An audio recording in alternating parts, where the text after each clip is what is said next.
Welcome to the Warriors and Wardens podcast, formerly the Origin K9 podcast. We are dedicated to sharing the lived experience of military and first responder communities from Australia and around the world. I'm your host, Tom Brown. Enjoy the show.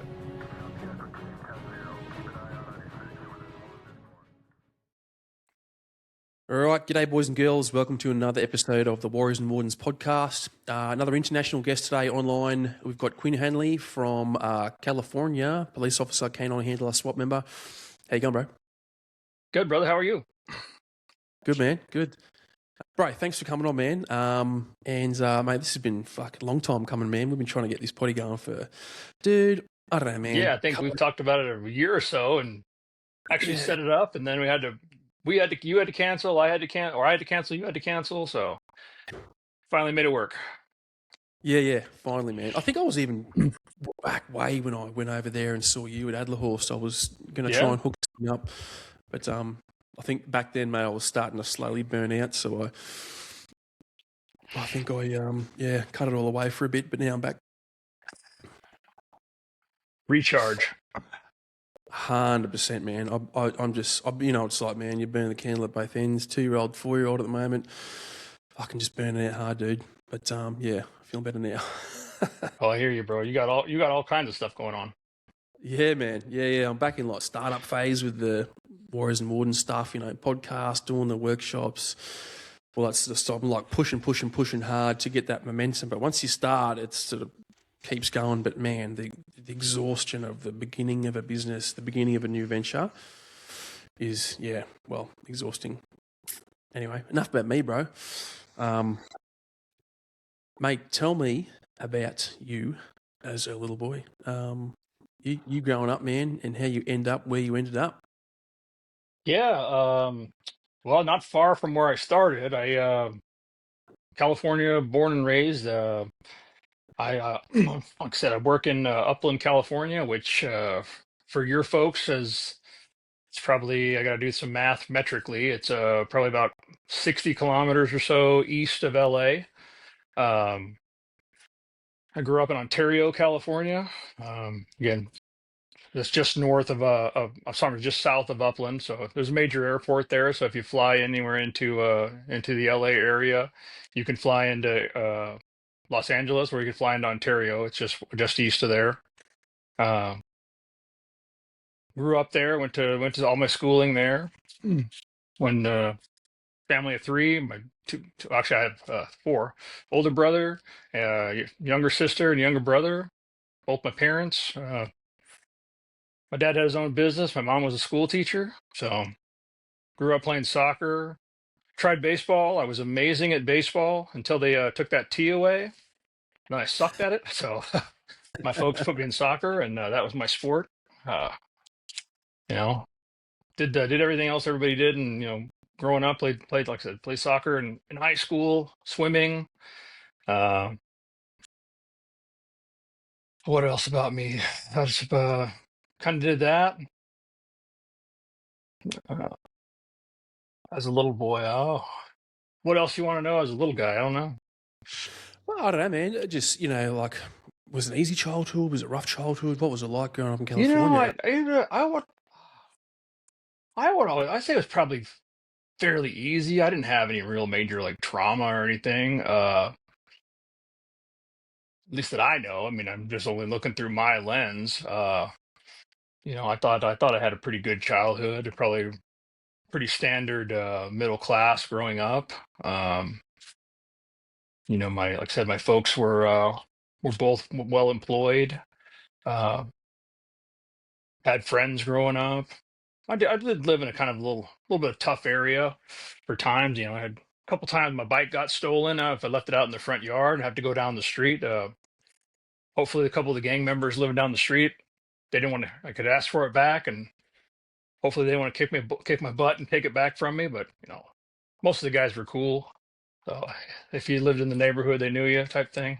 So, but no, but it was good growing up. I didn't run into too much trouble. So, you know, uh, it was an interesting time. Being a young person, a teenager in the mid '90s. Uh,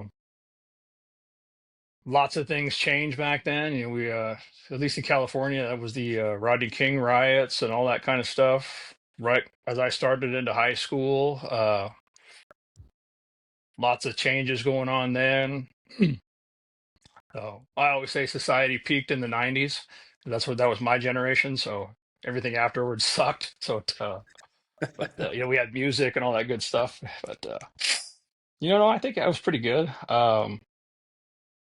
You know, we were just talking off the air earlier about you know, some of our nerdisms. I grew up uh, watching, you know, movies about heroes and reading stories about heroes. Grew up watching Conan the Barbarian and Star Wars. My heroes were Luke Skywalker and Indiana Jones, and you know, anything Arnold Schwarzenegger was in.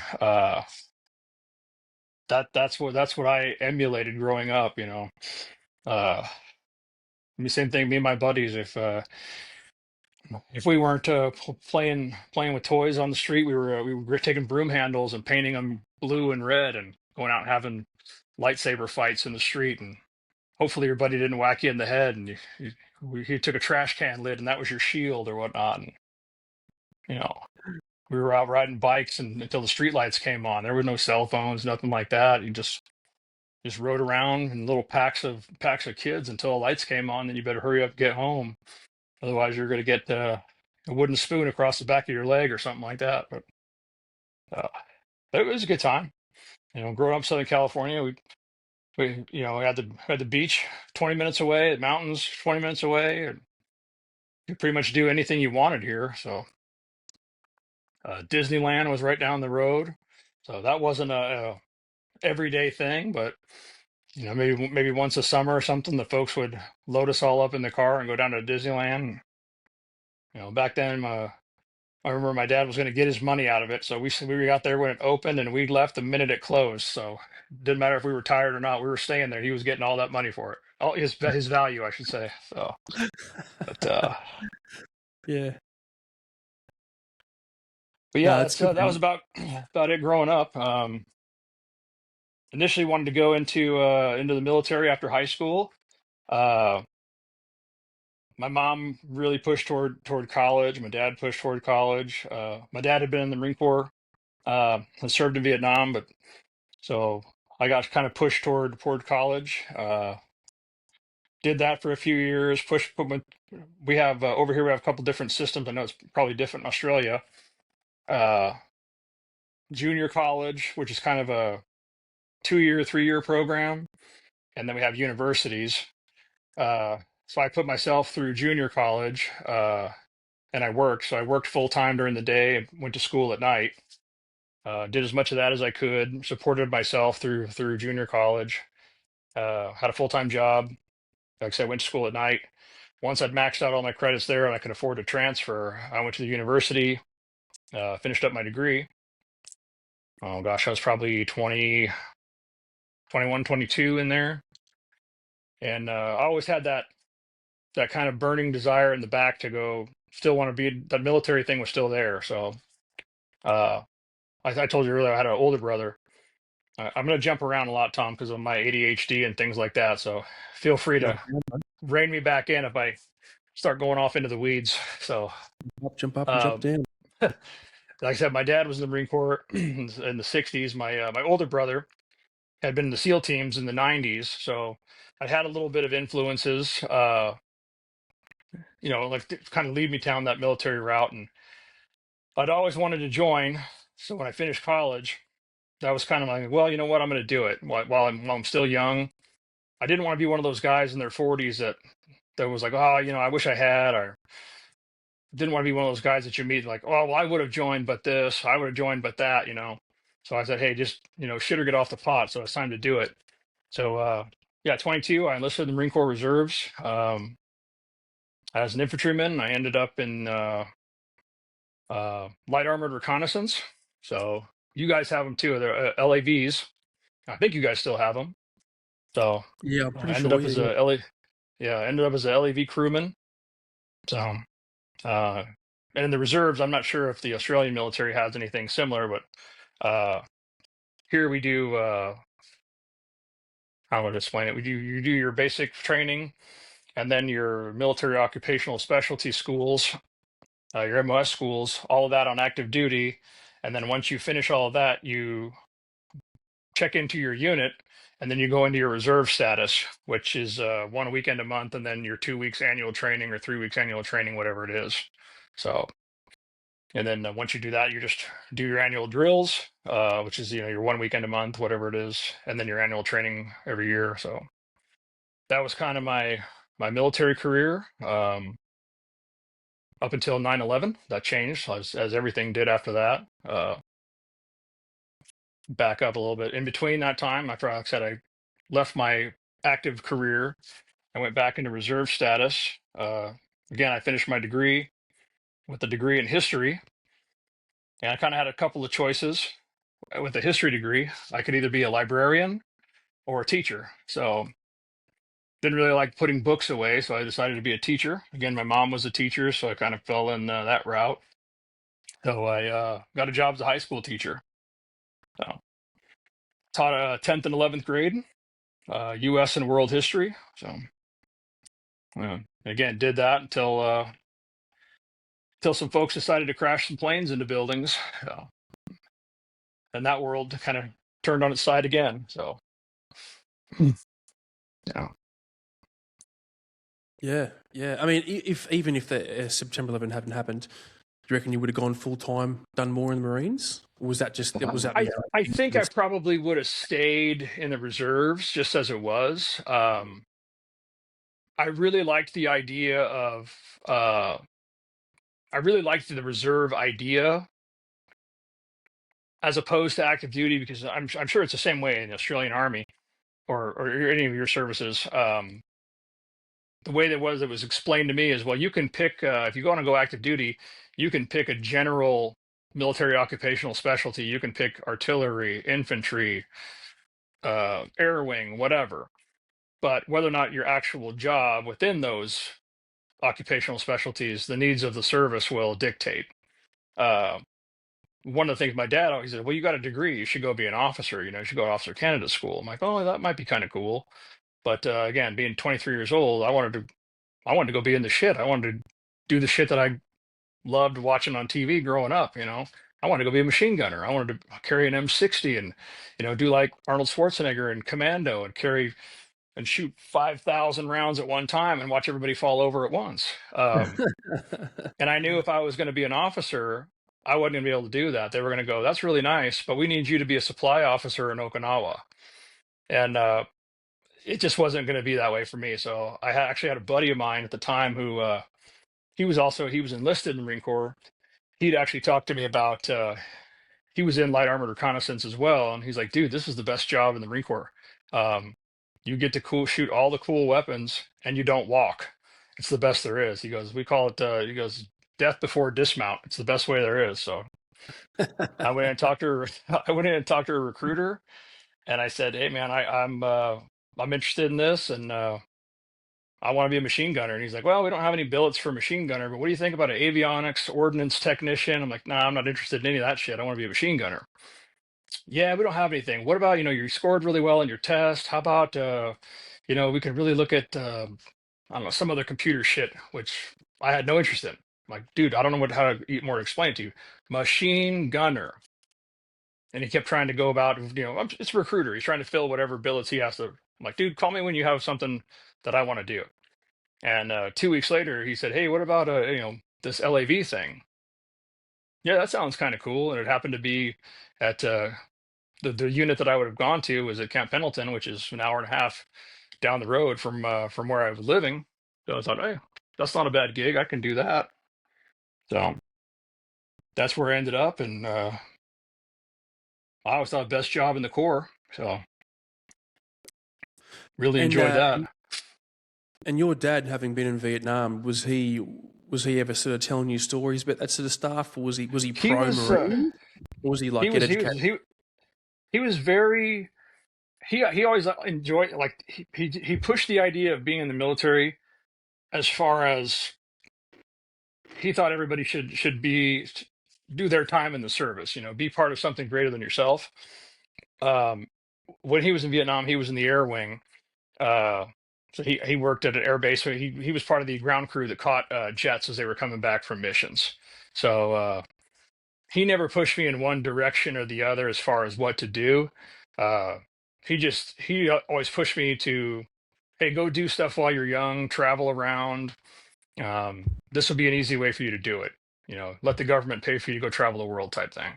So, and just all the doors that'll open for you afterward, military preference with jobs and things like that. So, Yeah, it seems to me like I've had a bunch of guests on here that say something similar, right? They're like they've wanted to go to the military, and then decided to do law enforcement first, or the other way around. They want to go to law right. enforcement or just the military time first. So it's a well worn path, right? And it's not a familiar one to Australians. I don't think that's the same in our national consciousness like it is with you guys.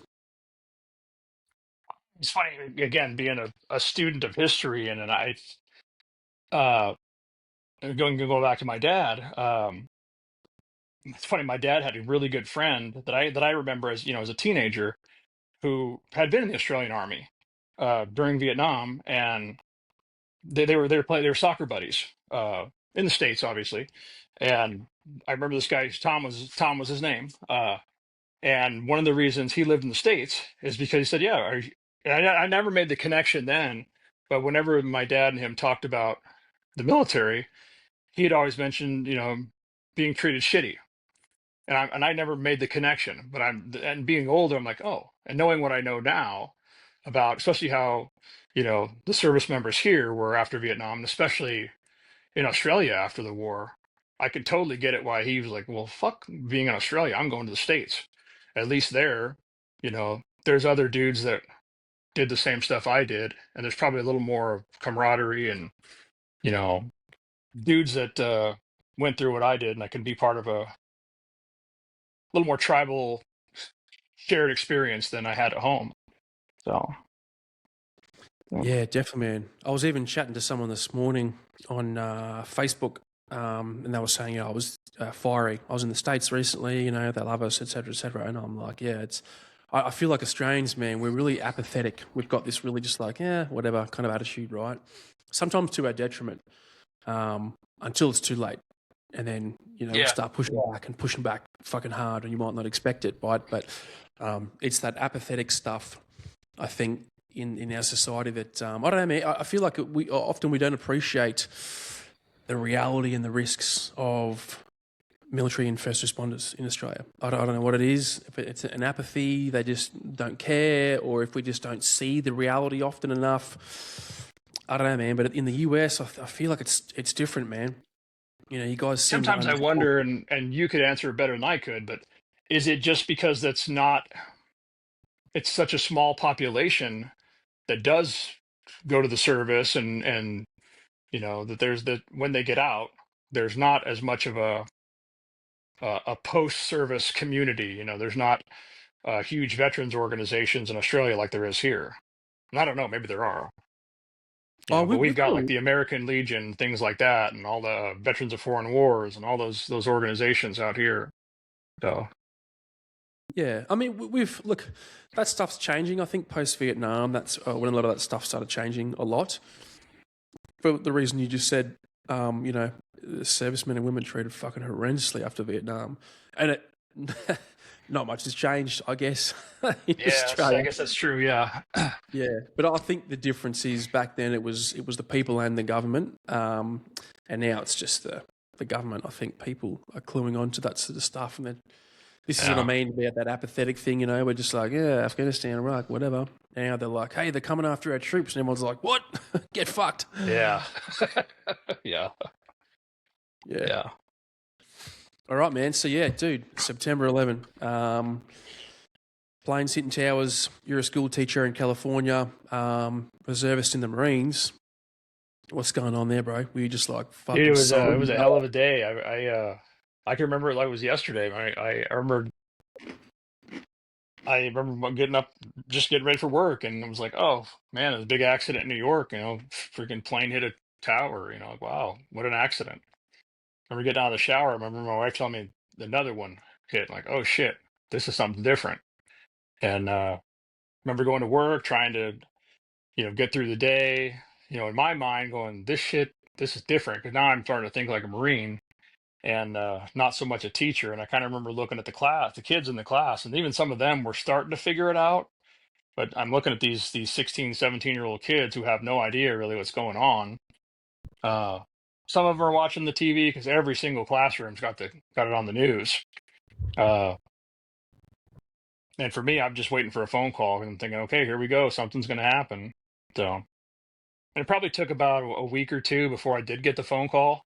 And I remember my platoon sergeant called, and he's like, "Hey, we're just making, they called it a frost call, just checking in with everybody and making sure that all the phone numbers were still good, addresses were still good, everybody had their gear and all that kind of shit." I remember I feel stupid at the time. Or I remember asking my platoon sergeant when he called, I'm like, "Hey, do we need to like make sure we have civilian attire ready to go and stuff like that?" He's like, "What the fuck, dude? You're not going on fucking vacation in Saigon, whatever. Just bring bring your shit that you need." Yeah, I guess you're Uh, right. So, hey, but you yeah, it don't was have a it to was a trip, man. Everything changed after that. So, yeah. uh, Uh, and like I know that you went to Iraq, but was there anything? Was Afghanistan on the horizon for you in those early days?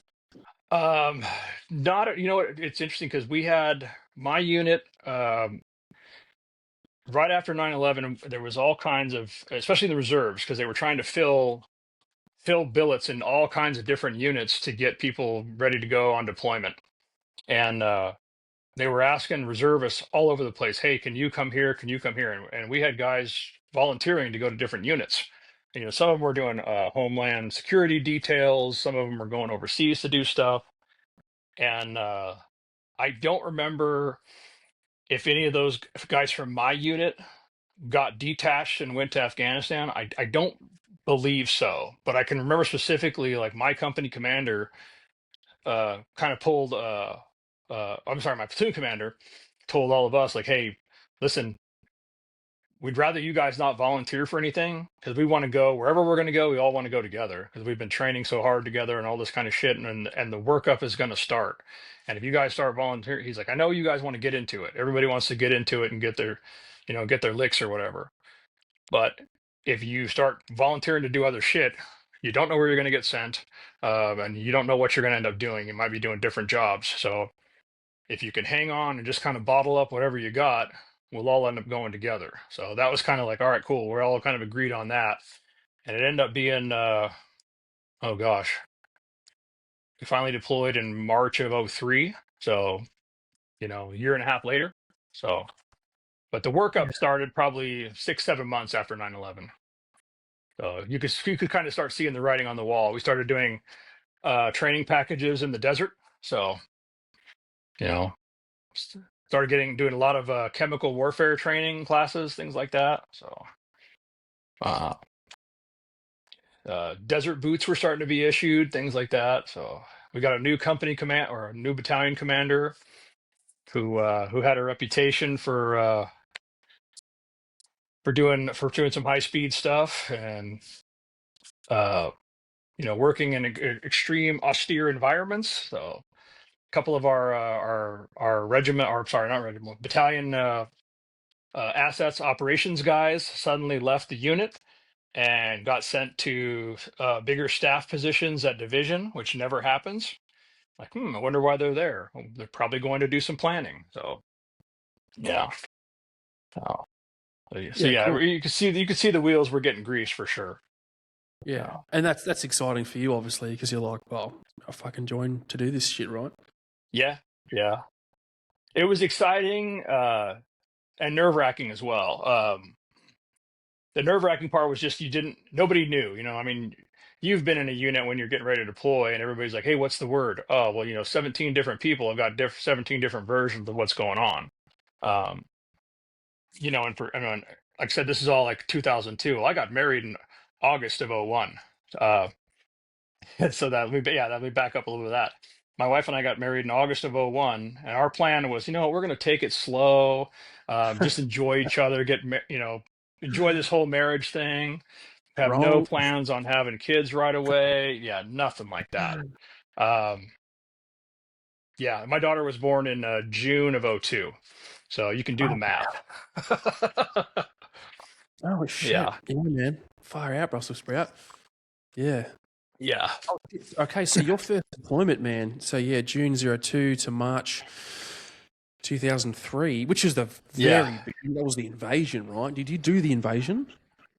Yeah, yeah. So I got so my daughter. Like I said, the nerve wracking part was probably we got activated. My unit got activated in February of '03, and we didn't finally get on planes to go overseas until the very I think it was like maybe the middle of March. Uh, right, yeah, right when everybody had already crossed the line of departure. I was still sitting in an air base in Southern California waiting to go, and that, like I said, that was the most nerve wracking part because they would tell us, "Okay, everybody, grab your packs. We're getting on planes. We're going right now." Okay, cool. I go home, tell my wife goodbye, kiss my daughter, and I'll see you when I see you. Hopefully, I see you when I get back. And 4 hours later, they go, "Hey, stand down. We're not going today." Well, fuck, dude. I just went through this whole emotional shit, and now I got to do it all over again. I just put my wife through this whole thing. Uh, So yeah, I had to do that 3 or 4 times before we oh, finally actually left. And I always tell people that the whole combat deployment, that was actually the worst part. Just that emotional roller coaster of, you know, goodbye, hello, goodbye, goodbye, hello, up and down, up and down. Once I finally said goodbye and I was able to disconnect, if you will, okay, I'm ready. I don't have to, and I don't mean that in a way that they weren't holding me back in any way, but I just needed to be able to focus on one thing or the other, you know. So I guess emotionally, I needed to emotionally detach. So, um, yeah. but yeah, once Which we go ahead.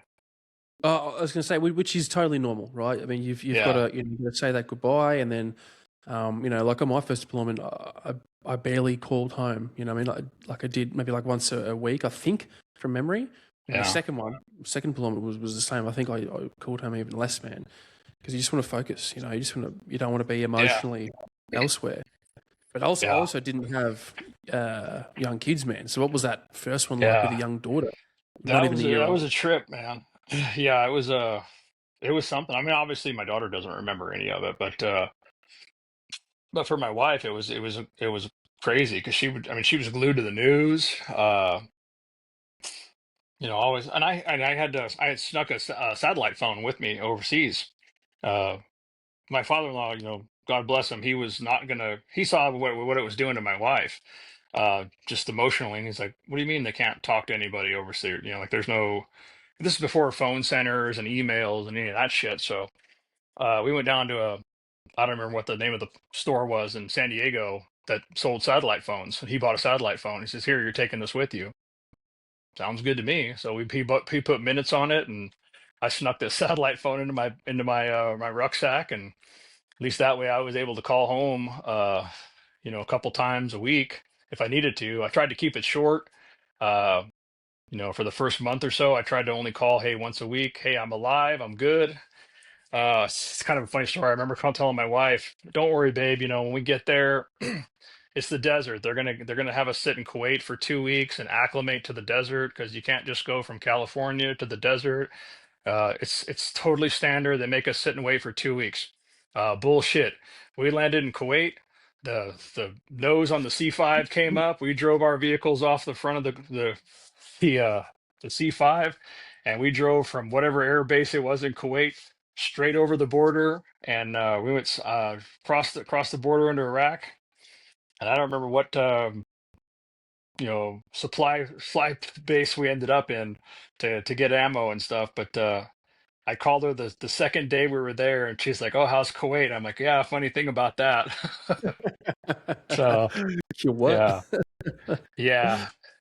And then I remember Far. we were actually we didn't. I don't think we took fire, but there was machine gun fire in the background. I'm like, "I gotta go, babe." I hung up, and she's like, I remember calling her right back, and she's like, "Don't ever fucking do that to me again." So yeah, Oh, sorry about man. that. So yeah, Yeah, Oh shit.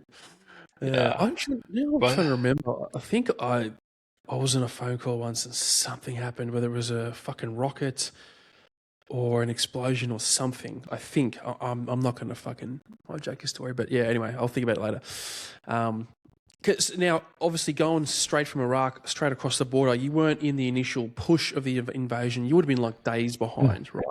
we were well, yeah. I remember still. So we got like I said, we got kind of screwed around a little bit. Initially, they kept saying we were going to get put on our vehicles were going to get put on trains and sent to Texas and put on ships and then shipped over. Then they said they were going to put them on C5 Galaxies and fly us all over.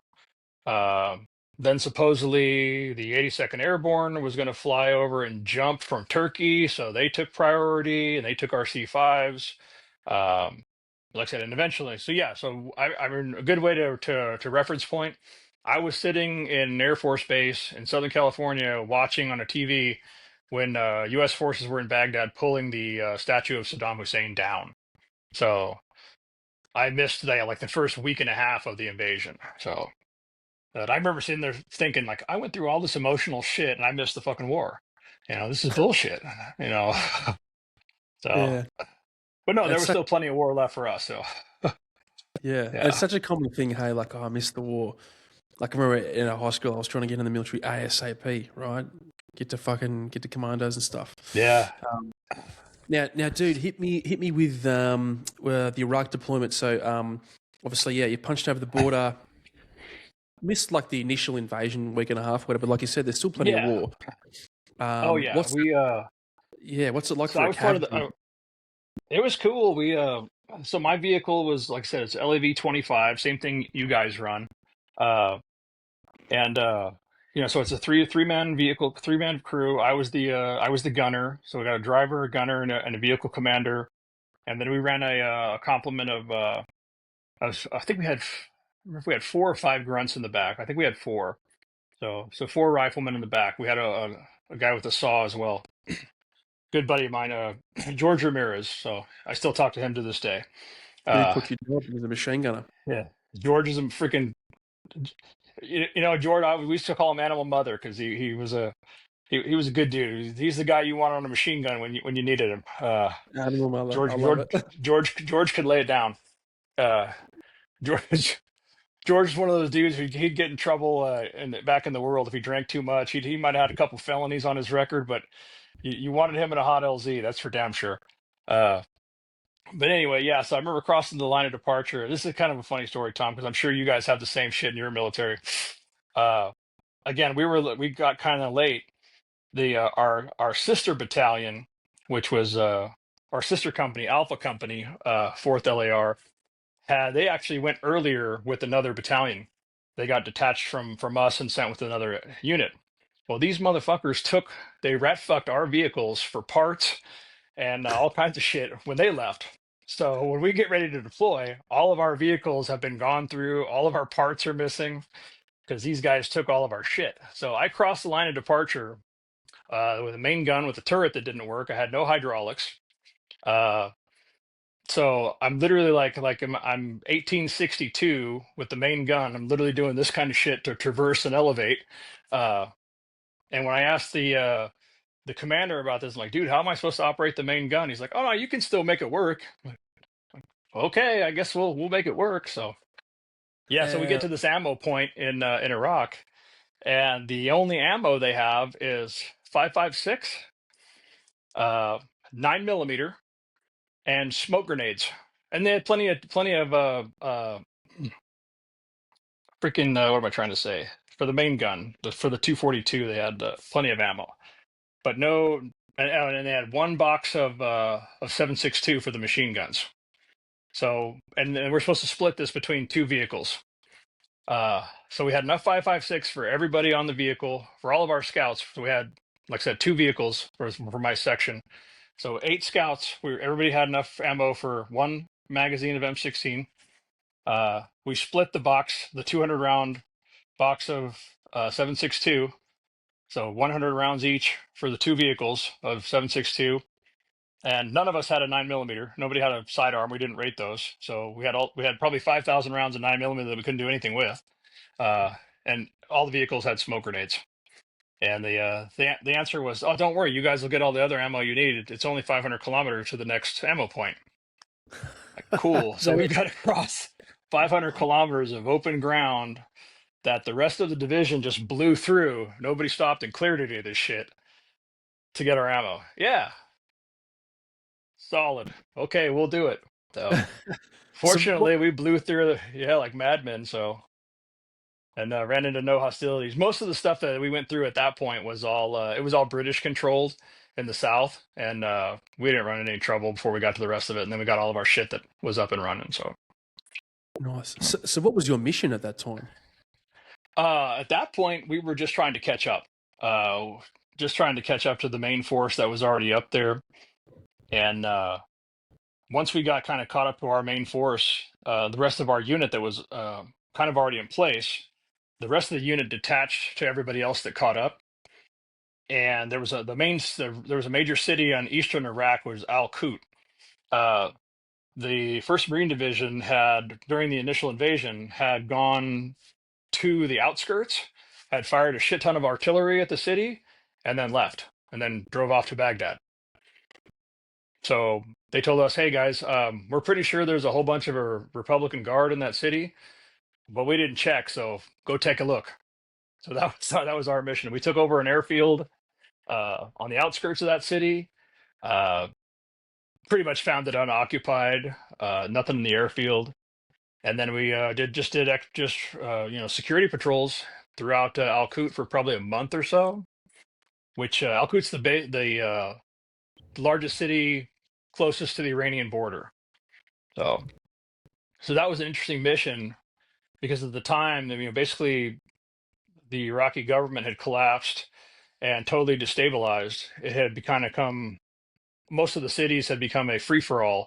So you had a lot of people getting revenge on their old grudges, just dudes taking out whatever business they had to take care of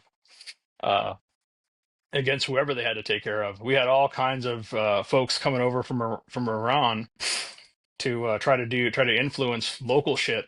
I can remember one time we actually scooped up some dudes. They were riding around in a van, and they told us, anybody that you thought was high value targets or whatnot, if you thought they had any military value, we were just told, hey, grab them, throw them in the back of the vehicle, and bring them back to command. All right, cool. So we'd grab these dudes, throw sandbags over their heads, drive them back to the air base, and all of a sudden the entire town is going nuts. We're like, oh, what are these people's problem? We didn't know. We take them back to command, and we're like, I guess these dudes were some pretty high-ranking imams from Iran. That shit got all the way up to Washington, and I guess they had to make some decisions back then. Like, we didn't do anything wrong. They were actually happy that we grabbed these dudes because these guys were trying to do some power plays and things like that. But they were eventually released, I guess. But yeah, that was an interesting mission. We ended up pushing out into the town, setting up I don't really want to call it a forward operating base. We took over a school, and basically just had a little outpost in town that we were working out of, just running security patrols, chasing down looters, keeping them out of buildings. Almost like a little police force in town for probably about a month. So that was an interesting mission. They'd send us out when the sun went down. The evening prayer would go out, and it kind of turned into, it was a call to prayer, but it was also, hey, the Marines are coming out, and if you're out and about, you're probably going to get dealt with. And it wasn't one of those things where we were shooting at people unless they shot at us. But again, I had my scouts. If we encountered people out on the streets after dark, they were pretty much thugs out there doing whatever they were doing. So we handled them like they were thugs. Dudes got dealt with. They learned not to come out after dark. So yeah. But yeah, it was an interesting mission. Because at that stage, it was still somewhat conventional, right? Like the Iraqi, there were still remnants of the Iraqi army. It wasn't the insurgency years later. Most of those guys had, I'm not sure how, and this is my opinion, I'm not a military historian by any means, but most of the conventional forces, I don't think those dudes put up much of a fight at all. The entire road up that we took, we'd find blown up tanks, APCs, trucks with with those 4 missile pods on the back of them, things like that. And about 100 meters away, you'd find a campsite with literally a fire little campsite. And about 10 meters away, you'd find a boot. Another 10 meters away, you'd find another boot. 10 meters away, you'd find a pair of pants. So it sounds like whoever these dudes were that were manning that tank or AA gun or whatever, they would literally just wait until their shit got blown up and they'd be like, cool, our job's done. And then they would walk off and go home. So, but you never did find, so we found, like I said, we found all kinds of heavy artillery stuff like that, but you never found an AK or an RPG. They took that shit home with them. So, which is what we ended up dealing with later on. So Yeah. And how long was that first deployment? Because I imagine it would have been relatively open-ended. Mine was, so we were there for right about 6 months before we rotated back. Okay. So, yeah. Yeah, we did that. So the first month was, like I said, all that major city, and then we pushed out to the Iranian border because there were a couple of towns out there. So that was actually an interesting one too, because we a couple times may have crossed the border into Iran inadvertently, but international relations, whatever. I just remember being out there going, "What the fuck? These people fought a war for 10 years out here in this no man's land." It was literally a lunar landscape of nothing out there. But yeah, it was a interesting time. So we did that mission, and then we had another. We got retasked into central Iraq to secure a couple of army bases. Regular army they were running supply missions from the central Iraq up to Baghdad, and the convoys kept getting ambushed. So they took our unit because, like I said, we LEVs with big guns on them. They said, "Hey, you guys are just going to run route security on these two supply routes, and basically smoke anything that tries to attack the army convoys." So, and almost within days of us taking over this area, the attacks on army convoys went from 3 a day to almost nothing. So, and that's where we spent the remainder of the deployment. So. Yeah, were you guys? Did you obviously, like I said, you're not encountering the Iraqi army in a serious way anyway? Did you guys get in many contacts? Like, was there still fighting happening, or was it? Oh yeah, there was lots of. We never had any real stand-up fights. We'd get shot at. It was all indirect and none of it accurate that I took, at least. I mean, it was so indirect that we hardly ever shot back. I don't even. We called it Phase 4 operations, whatever the phases were that they call. I think Phase 1 was conventional force on force. We're all out. We're fighting stand-up dudes. I don't even remember what the other two were, but Phase 4 was the nation building, counterinsurgency shit like that.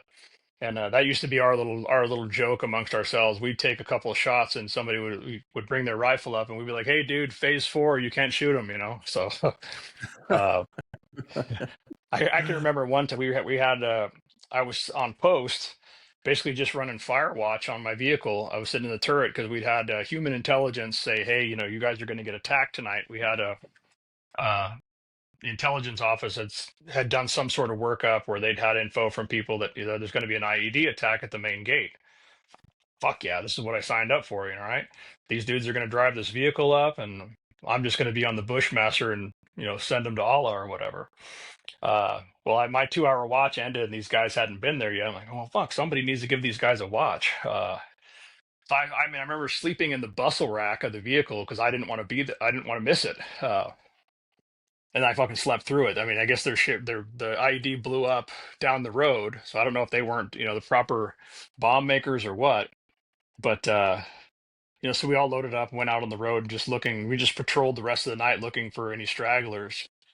Didn't find any, but that was really in the early phases of the insurgency there. I mean, we were still the IEDs we were finding were 155 artillery shells with a bunch of wire running 200 yards out into the desert and a car battery. So some dude would sit there with 2 wires and hit it to a car battery. The most sophisticated bomb I ever saw was placed inside of a dead donkey on the side of the road. But so obviously their stuff got really, really good after in the coming years. But I did see one where a guy he wasn't so good at placing the bomb, so uh, he clearly was not an EOD tech because it when he was putting the bricks back on top of it, it went off. So and I got to see the remnants of that. So kind of got to go watch up and go, that didn't work for you, did it, buddy? So yeah, Nice. I got to see what a human being what a 155 shell will do to a human being when it throws it against the Hilux pickup. So yeah, kind Yeah. of turns it into ground beef. So yeah. Was that the first like sort of really graphic thing you'd seen, I guess, during that deployment? No, there had been a couple other ones. We'd seen there. I mean, there were dead bodies all over the place up there. One of the more I go back to the part of the mission where we were on the border, and I'll take this. This kind of goes back into we got it a lot here about it wasn't a war we needed to be in. George Bush fought that war for whatever reason. Blah blah blah blah blah. When we were out on that border, one of the things we did is we supported we went security for a group of Iraqis who brought a backhoe out into an area, and they dug up mass graves. These were mass graves from the Shia uprising in '91 after the first Gulf War, and so we pulled security for these folks while they did what they had to do. They're digging up their family members, and I'll tell you what, Tom, that was pretty intense watching them pull these basically plastic bags and tarps out.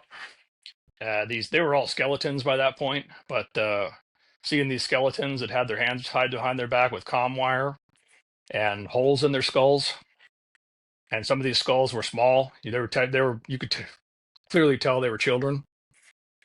So regardless of at least that's what makes me feel okay with the whole thing. There may not have been giant weapons of mass destruction that they pitched this war as, but that fucker needed to go, and I sleep like a baby knowing that he met his end at the end of a rope. So makes it okay for me. And we did find the whole weapons of mass destruction thing. They may not have found caches and caches of nuclear biological stuff, but we had guys in my unit that got treated for chemical burns because we found caches of mustard gas treated mortar rounds that had. So yeah, there was. It was limited, but there were lots of those kind of things around there. So yeah, it's such an interesting one. Hey, like you talk about that larger sort of like geopolitical, almost corporate war space, you know what I mean? And I think it's so easy to look at look at Afghanistan, man. It's so easy to look at a conflict like that and be like, it was all bullshit, it's all about fucking stock prices and, whatever it is. And for me, I'm like, yeah, it probably was 100%. Yeah. Doesn't mean the dude that we fucked up wasn't a bad dude. Oh yeah. I mean, the dudes that you killed weren't bad dudes as well. So, for me, that's my mentality as well. I'm like, yeah, I'm pretty sure every war since World War II has been a fucking, some bullshit socio-politically organised. Oh, absolutely. Corporate money-making opportunity, whatever it is. But it's always against bad guys. Like, you're not doing those operations into New Zealand or Australia. What I mean? It's always shit regime. We don't have wars in Hawaii. That's for sure. Yeah. No, I'm with you on that, man. I feel it, dude. Especially that sort of stuff because, man, there's atrocities, bro. Yeah, man. It's different, man. Yeah. And like I said, I didn't go to Afghanistan, but I've got several buddies that did, and same thing. They tell me stories about some of the shit that they saw with the way those folks treated women and children, girls, and and I get it. Some of that's their culture going back hundreds of thousands of years or whatever, and that's not the way we operate. But I don't know. Maybe it's a Western way of thinking. But fuck it, my culture was better at fighting than theirs, and I don't know. Yeah, no. People always say, "Well, then maybe we should have won." I don't know. Again, that goes back to politics, and Yeah. What's that saying? Yeah, I it's don't know. not Yeah, way to do and die. yeah. We were winning when I left. That's all I can say.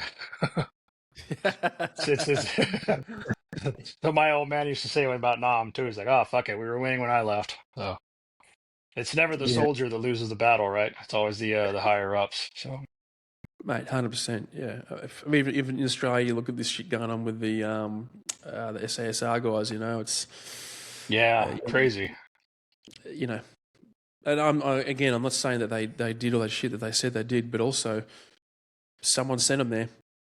You know, Right, it's they didn't lose the fucking war. They were winning the damn thing. So right. yeah. Anyway, um, yeah. So mate, getting back from that one, that would have still been in 2003, right? Yeah, we came home in October of '03, October November of '03, because we came home and I'll give the U.S. military one thing. That was one thing I think they learned their lesson from Vietnam. We left Iraq. I think we left Iraq in '03, and they made us sit in Kuwait for 2, 3 weeks and just kind of decompress. And they had counselors come talk to us and shit like that. And you know, not that we really did. Nobody wanted to talk to them. Uh, and this probably goes into some of the mental health stuff that we'll talk about. But they brought in these counselors and, hey guys, you want to talk about some of your feelings about the deployment units? Who the fuck is this guy? This Navy guy that I don't have any connection with, who his uniform is brand new. It's got creases in it. He doesn't even have a spot of ketchup on his shit. He wants me to tell him some of my experience of the last 6 months. Dude, get fucked. I don't want to talk to you. You know, I want to just sit and talk to my buddies. I'll sit around a campfire like mankind's been doing for 10,000 years and decompress with those guys, but not with you. So, Right. um, Talking there my was a, language, man. go- I'll yeah, talk to you dude. offline about some stuff, man. But yeah, Yeah. no, that's 100%, bro. Yeah. There was a gunnery sergeant in my company who he'd been in the 91 war. And I remember him, he came in and talked to us afterward, after this Navy counselor left. And the Navy guy was doing what he was supposed to do. He tried. That was what he was supposed to do. Uh, but he had to. I'm sure he was like I don't remember what their job was called, but he was something in the chaplain corps type thing. And I'm sure there were some guys that went and talked to him afterward. But you walk into not a squad bay, but a tent full of jarheads, and we've all got you know, smuggled in whiskey and cokes, and we're making Jack and Coke and cut off water bottles, and we're smoking cigarettes in tents that we're not supposed to have. And one guy's reading a porn mag that he just got mailed from his buddy, and nobody wants to talk to you, bro. So this is not. My buddy's over here. He wants to get back to what he was doing, type thing, and uh, we were watching pirated DVDs that we bought, that kind of shit like that. So, but I remember anyway. So my point was, this gunnery sergeant comes in, and he kind of, I think he could see the writing on the wall of what this dude was trying to accomplish. So he kind of came in, just kind of sat there and shot the shit with us for a minute. And I think he kind of tried to take over that dude's mission. He's like, hey, just so you guys know, when you get back, shit's gonna be a little different. Nobody's gonna. They're all gonna want to know what it was like to kill somebody and blah blah blah, and what it was like to shoot people and you see dead bodies. Uh, just tell them you don't know, or you don't want to talk about that shit. That's not what it was about. And things are going to be weird with your family members, with your wife. Don't expect to go home and be a great lover. You're going to go home and be a three-pump chump, so don't worry about it. Things like that. So but it was kind of cool. At least it was coming from somebody in your own circle. So, and we all, I remember it. I bring it up because I remember it from him, where it was like, all right, cool. For one, he's a guy that's in our echelon, and I respected the guy. So he'd been there before. So, um, and you always look for the experience. And all right, this dude's been there before, and I can listen to him. So Yeah, I think that's so important, dude. Hey, like again, I won't fucking hijack the convo now about some stuff, but yeah, you need like, it's one thing to choose to go and sit in a psych's office because you want to solve a problem versus get the whole fucking battalion together, some dude up at the front with a fucking white, a clean white coat and a fucking clipboard. You know what I mean? It's not that's not the same. That's not how people Yeah. decompress. That's Yeah, I know. There's the sterile clinical version, and then there's the real, like you said, man, bunch of fucking dudes sitting around a campfire, telling stories or talking about insecurities or whatever it is. Like, Yeah. Yeah. yeah, there's no emotional, psychological safety in that battalion group with the one dude at the front talking to you with the fucking Right. clip. Right. Yeah, Yeah. yeah. But mate, what was the no bullshit getting back from that trip though? Like, with your family, with your Dude, friends. it was a trip. I remember. So again, we sat in Kuwait for 2 weeks, 3 weeks, whatever it was. Came home, and I remember the kind of the awkwardness of it wasn't awkward seeing my wife again because we'd been on the like I said, we've been on the phone for the more or less the whole deployment. I hadn't seen her in 6 7 months, but it was a trip seeing my daughter. I left; she was an 8 month old baby, uh, barely crawling, and now she was this walking, talking toddler. That was different. Uh, yeah, I had to get used to that. That was a little different. And then trying to go back, obviously come back and we weren't cut away. It wasn't like, hey, okay, guys, you guys are back on American soil and go back to your lives. We had about another, I think it was 4 weeks of demobilization, whatever they called it, turning in our gear, cleaning, shit like that, uh, all that kind of stuff. So there was still some more on base downgrading, if you will, type stuff to do. So, but I could remember that first weekend we came home. I think we had like 6 days off or something when we got back in country, and I can remember that being like, okay, this is after like day three. I remember I was great to be home with my wife, my daughter, and my family. But I can remember like, all right, I'm ready to go back to the boys. You know, it was kind of a like, man, I wonder what Ramirez is doing. I wonder what Franco is doing. I feel like I want to call them, see how they're at. And then when I was like, okay, cool, I got to go back down to base. I'm like, all right, hey, let's go back to base. I want to see the boys. So, and once we were there, I felt like normal again. I felt comfortable. So back with the guys. So, Yeah, and then what like about I felt like I shed my skin a little bit. So. and what about Uh, the weeks and months after that when you are going back to work? And did you go that back to was work? yeah, I went back to work as a teacher probably about 3 weeks later. It was pretty much right afterward.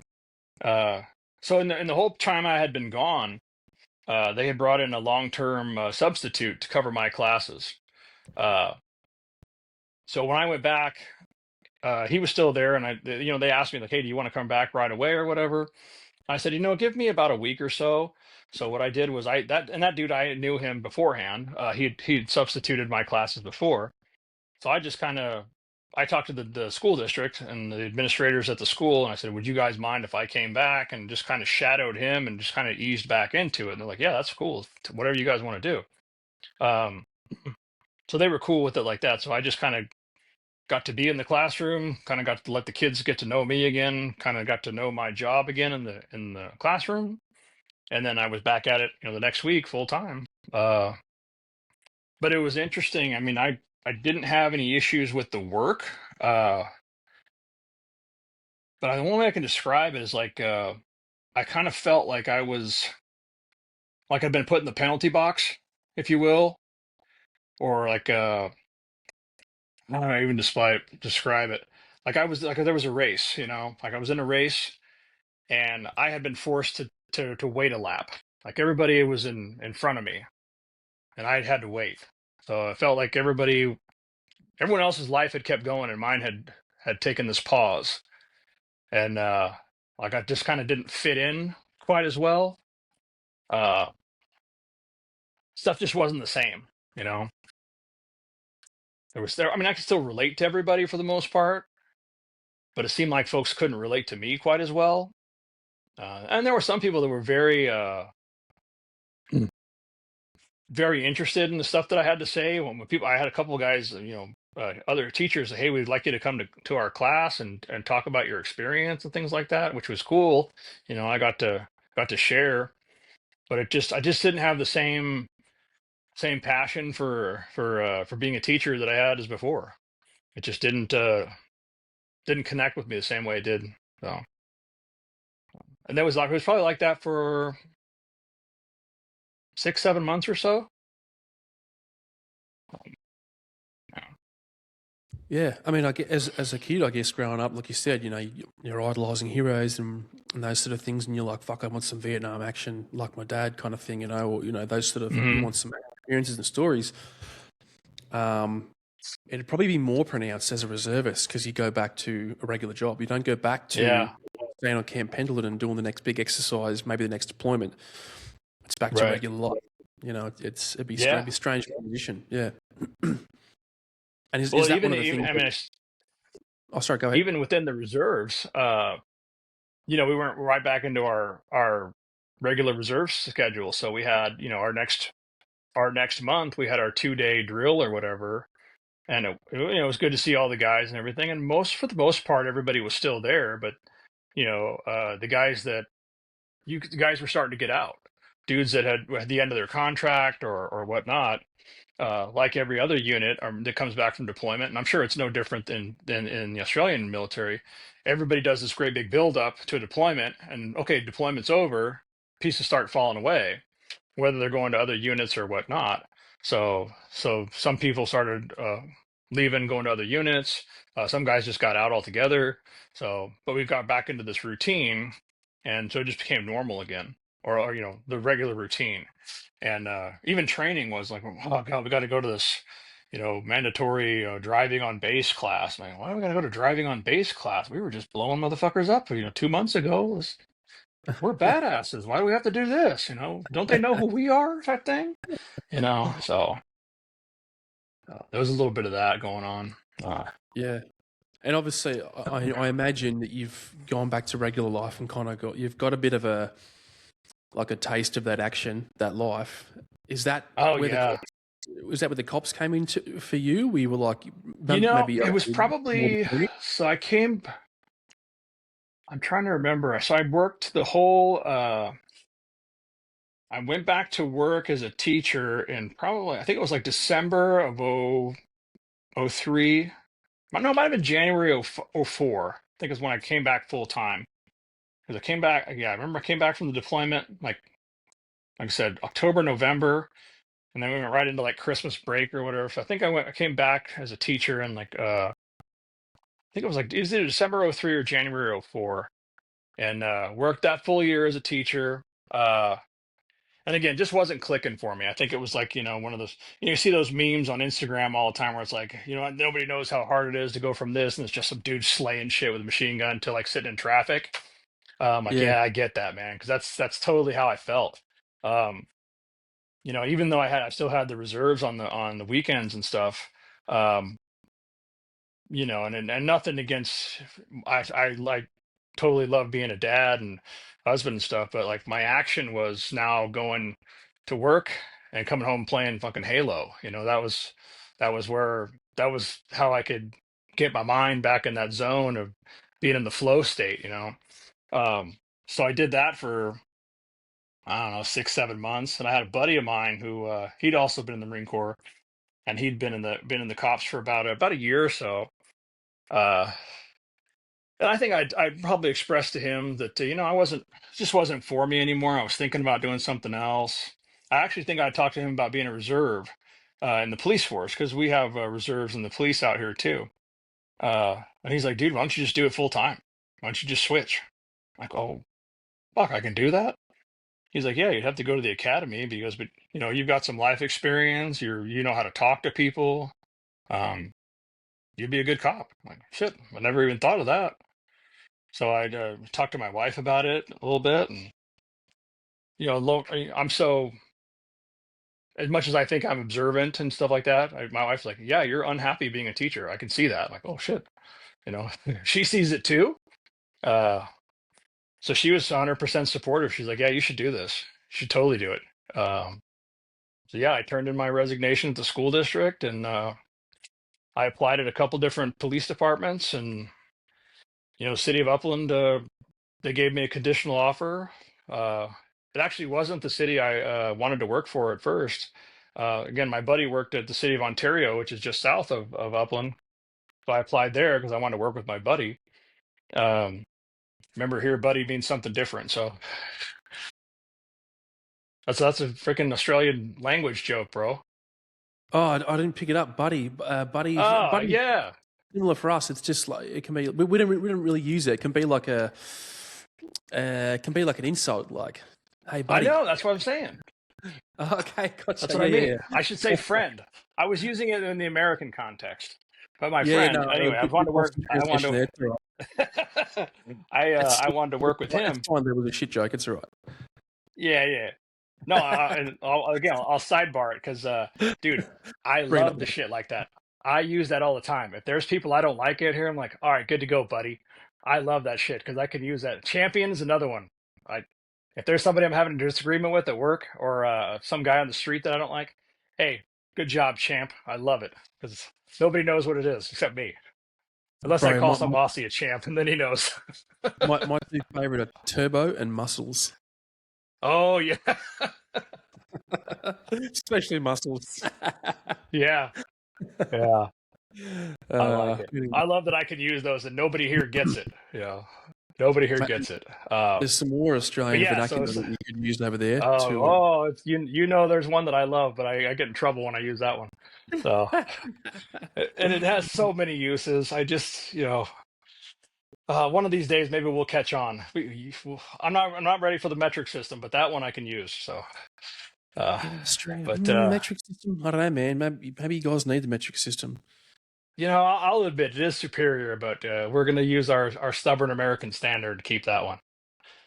No, but yeah. So my friend, he works for in Ontario. So I put in to there and talked to the background investigator down there, and he's like, dude, I haven't even really started your packet. If Upland's going to hire you, go to the academy with them, and you can always lateral to Ontario after that. So I'm like, the hell with it. So I yeah, I took the job with Upland and went to the police academy, and I've been there ever since. So Yeah. And what year was this? 2004. You said. this is '05 now. It's like October. This is September, October of '05. Oh, Yeah. that's right. Yeah, you worked for a teacher for a year. That's right. Yeah. 5 years. Yeah. Okay. Yeah, So then you. altogether I taught high school for right at 5 years altogether. Okay. So So 2005 into obviously as a general duties like patrol officer, right. and then you go on your like your probationary first year. Is that what that Mhm. is? It's about 18 months, yeah. Yeah. Once you get to a 6-month training period where you're with an FTO, a field training officer, uh you work with several different field training officers. We call it phases. So you have about 4 or 5 weeks with one, 4 or 5 weeks with another one. You go through 3 or 4 of those. And then once you're off training, then you're on probationary status by yourself for about a year. So, Yeah. yeah. And mate, take me through the first year as a police officer. I'm always interested in this, dude, with the cops, right? Because I think in my observation, some people might have a gentle first year, others it's fucking horrendous. You know what I mean? Like, what was your first year like seeing Oh, the it sort of was, stuff? See, man. it was interesting. My first year on my own, all of my training, everything in field training was all night shift, either swing shift or graveyard, and absolutely loved it. I caught the night shift bug. Uh, that to me, that's where all the bad guys were.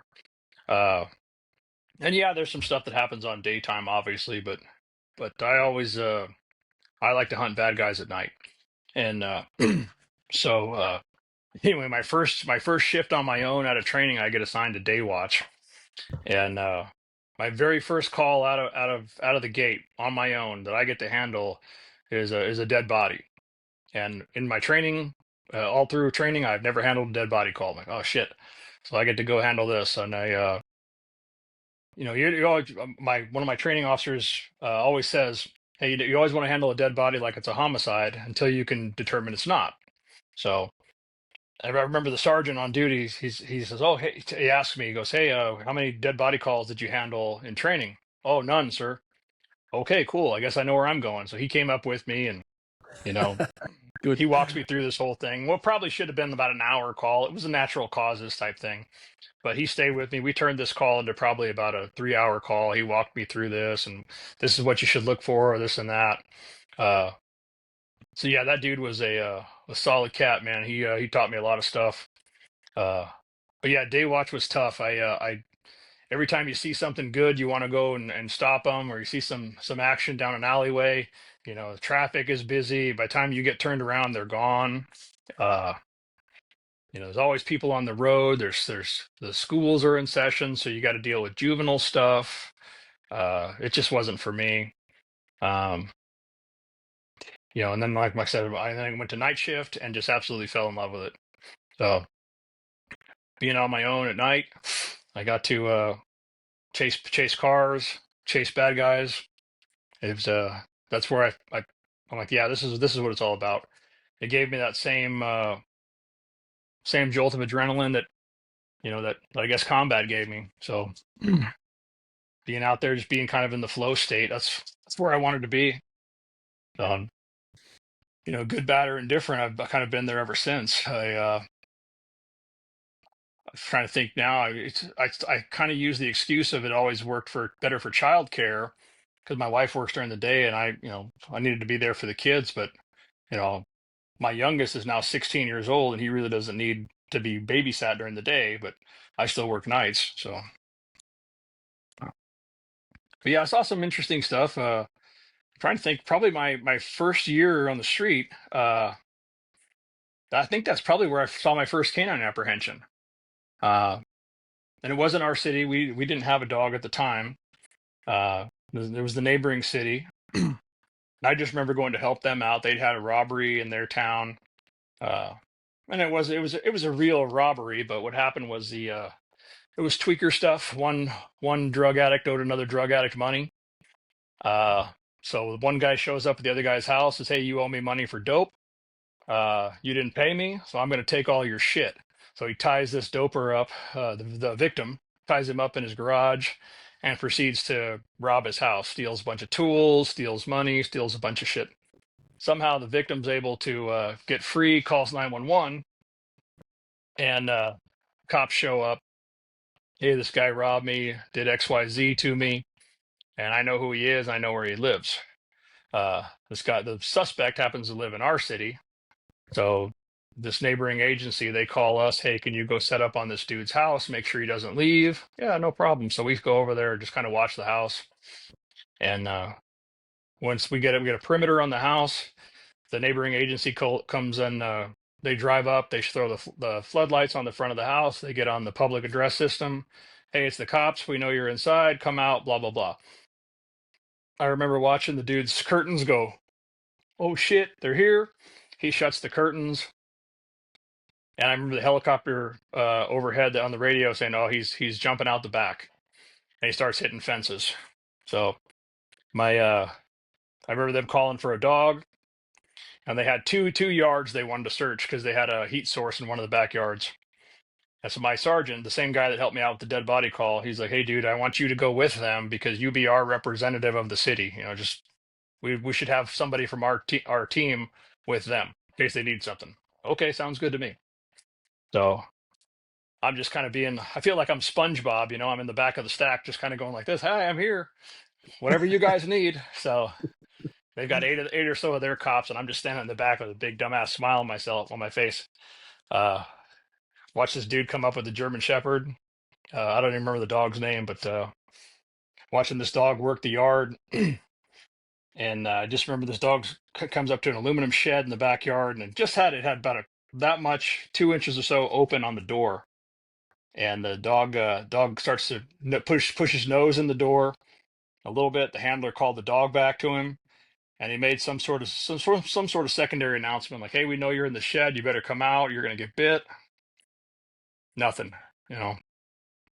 It's always, let me sidebar the story for a minute. It's always funny to me when you watch these videos online of these dudes getting just absolutely wrecked by dogs. And all in the comments, these people are always like, "Oh, it's so bad that you use these dogs to attack people." Man, if people knew how much time and how many times how many opportunities we give for these folks to give up, you know, it it's really amazing that they don't. This dude was caught dead to rights. He had every opportunity to give up. And again, he was a robbery suspect, uh, known for violence, according to this victim. So they sent the shepherd back up to the shed. That shepherd wedged his nose in there. About 2 seconds of silence, and then all hell broke loose inside that shed. You could just hear aluminum knocking around. You could hear growling, and what just sounded like a dude fighting for his life. So all 8 of us moved up. Again, it's pitch black night. I remember the doors being ripped open, and every flashlight it seemed in the city was now on inside that shed. The guy was trying to he was trying to get away from the dog by going underneath a lawnmower, and this shepherd wasn't having it. So I remember the handler, and this was back when we had just gotten. I'm sorry, the other agency had just gotten their tasers, a new taser, and I remember all of a sudden seeing all these little these red lasers pop up from the taser. I'm like, oh shit, I need to back out because I don't want to get hit with one of these tasers. And I just remember hearing the tasers pop, pop, pop. So I don't remember if the guy was reaching for something else or whatever, but all of a sudden I remember hearing the dog's growling started to change a little bit because I think the dog got hit by one of the probes too. So anyway, the dog comes out of the shed, man, and this dude, the bite wasn't that bad. It was a good dog. Dog grabbed his leg and just held on, but this guy had 4 or 5 different taser darts hanging off of him. So yeah, he got a good one. But I remember the whole point of my story is I remember walking away from that call going, that was the coolest thing I've ever fucking seen, and I need to do that someday. That's what I want to do. And about a year after that call, our department did end up getting a dog. So I had helped out a little bit with that dog and got to work with him. Um, so yeah, that's where I caught the bug.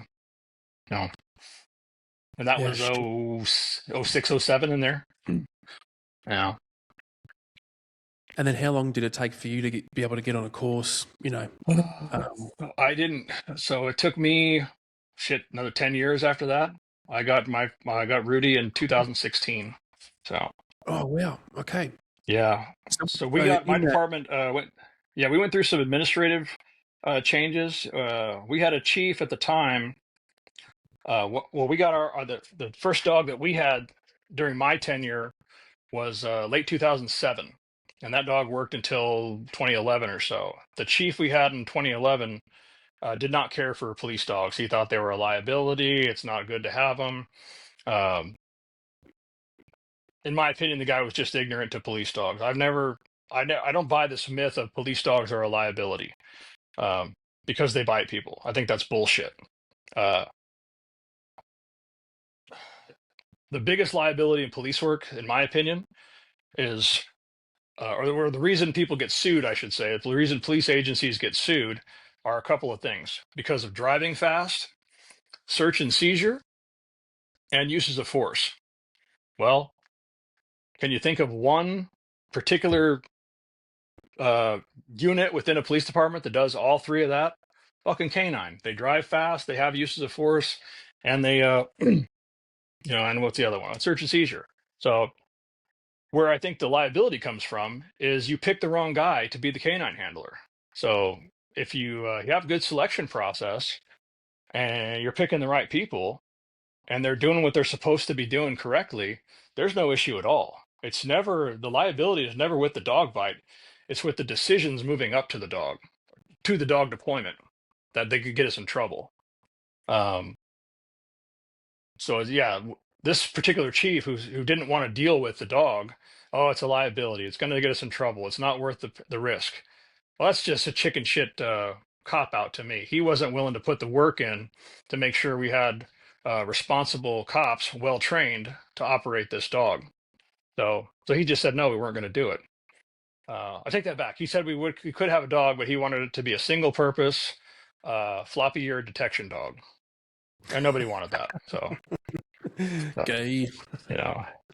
Yeah, at the time, nobody wanted that, so we didn't have one. So yeah, the only other dogs we worked with were other dogs in our surrounding agencies. So again, from like 2011 to 2015 or so, anytime we got an opportunity, if there was, a guy hiding under a house, in an attic, anything like that, if there was an opportunity where I thought we could use a dog, I called for one. Most of our surrounding cities, they had canine programs, so I was always down to bring somebody in to let their dog get some work, um, just to show the capabilities of the dogs. Great tool, always been effective. Uh, it's the only tool that we have in our arsenal as police officers that once you quote unquote pull the trigger, you can call it back. Can't do that with a bullet. Can't do that with a 40 millimeter.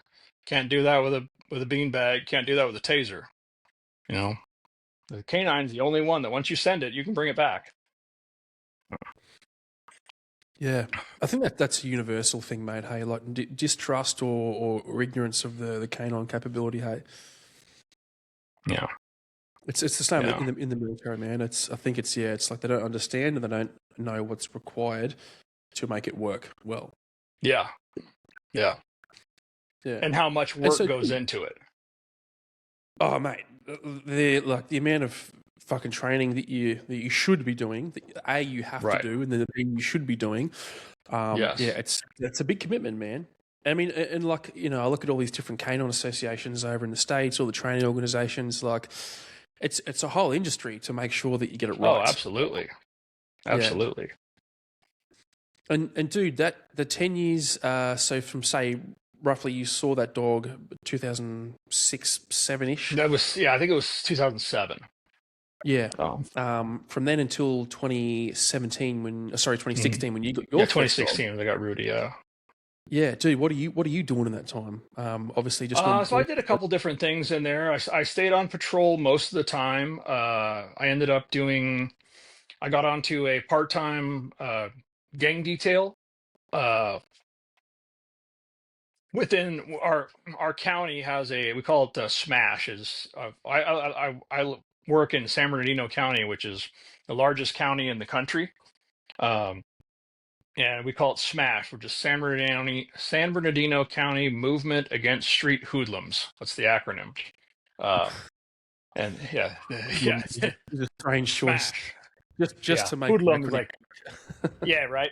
Um, so what we do, and it's a cool team. It's made up of several different cities, and what we do is it's a like I said, it's a multi-agency gang team.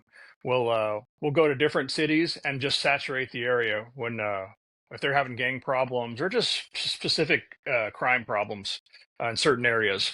And it's just a way for these cities to just flood particular neighborhoods or regions with cops.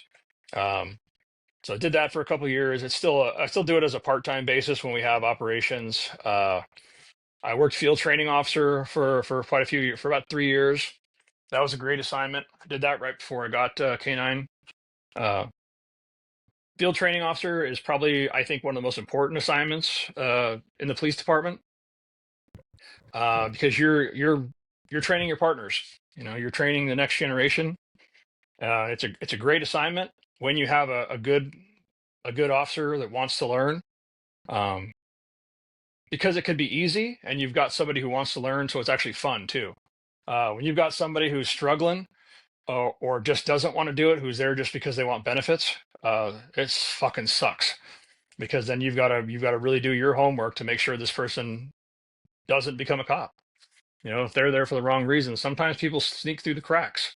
They make it through the background process. They make it through the academy, but they've got integrity issues. They've got other shit going on where they should not be policemen or women. And that's when it's tough, that you've got to weed those folks out. So, but for the most part, it's a good assignment. I really enjoyed it. Like I said, people that want to learn, those are the ones I enjoy teaching. And maybe that's a little throwback from my teaching days when I was a teacher. If I had good students, I was happy to give you all my time, all my energy. So yeah, K9 opened up in 2015. We had a chief come in and he wanted to add a K9 to the department.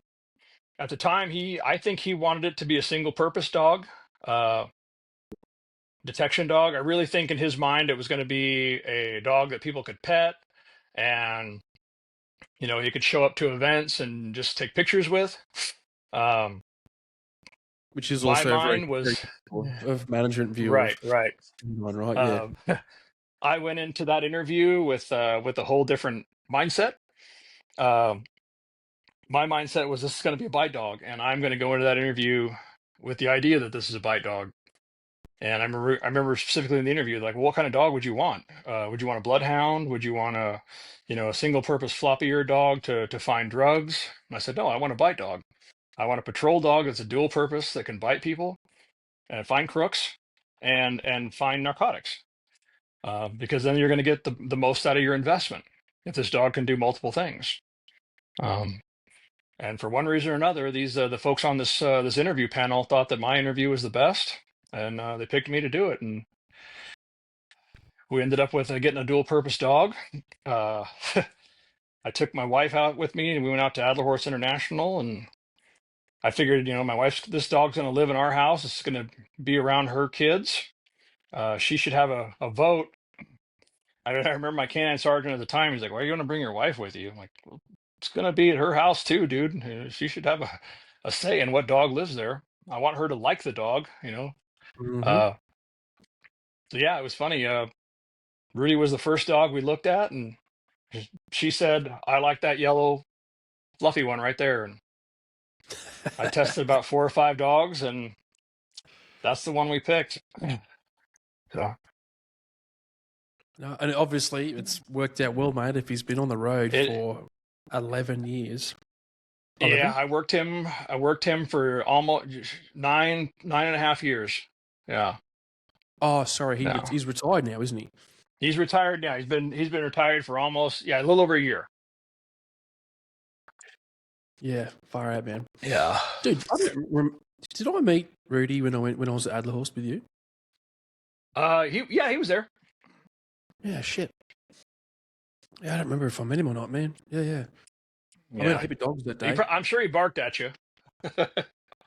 Maybe. There was so many different cars there, man. Yeah. And I was like seeing a bunch of guys for the first time with you and Craig and stuff, and fucking that absolute legend that was there, Tom Brown. Yeah, that was a good one. Tom and I were working. We worked an event last 3 weeks together. So it was funny. Yeah. I told him, I go, I'm gonna meet with Aussie Tom Brown next week and on the podcast. And he's like, oh, tell that fucker I said hi. So I still got that photo of us next to the car. Dude, that's a great one. Yeah, I remember the look on his face when I'm like, hey, Tom Brown, and you're like, dude, shut the fuck up, cunt. I'm like, whoa, hey. That's so. He looked at me like, "What is he saying?" I'm like, "Tom, it's okay. It's all right. That's a good thing." It means like buddy, but like a good way. Yeah, in a good way. So, yeah. Oh, man. No, that's cool, dude. And, bro, in that time as well, pre K9 Rudy, was that when you got into SWAT, or was that post Rudy? Yes, yeah. No, I did. So the SWAT thing kind of came around. Yeah, you're right. Thanks for bringing me back to that. 2010 or so. 2010. I made the SWAT team, which lasted for about 2 years. The city ran into some money problems, so again, the same chief that didn't want to have the dog decided that he needed to save some money out of the police budget. And the easiest way to do that was to cut 80,000 out of the budget and chop the SWAT team. So SWAT was on the chopping block, and so I was on SWAT for 2 years. I went from just regular door kicker to got to go to sniper school. Got assigned to as a sniper for a year or so, and then all of a sudden back to just nothing. So that kind of sucked. So SWAT for 2 years, and then with nothing. Yeah. And but now. That chief retired shortly after that.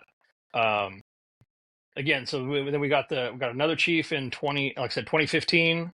And another chief in 2017, and that chief was like, "Hey, we need to start the SWAT team back up," and that's when we've been running ever since. So Yeah. And he was all about having a dog on it too. So Rudy was just naturally thrown right into the mix on that one. So And can you just because I want to ask about SWAT in a minute, but I want Mhm. to frame the landscape for a second. Can you obviously you're the biggest county in the country, you said, which is significant, and California as well. So can you give us an idea of Mhm. the kind of crime, the sort of organisations that you're coming up against? Because it's not Yeah. insignificant in California, right? No, It's we deal with yeah, so I'll give you a little framework of where Upland is. We have so again, like I said, we're probably about 60 kilometers east of LA. Um,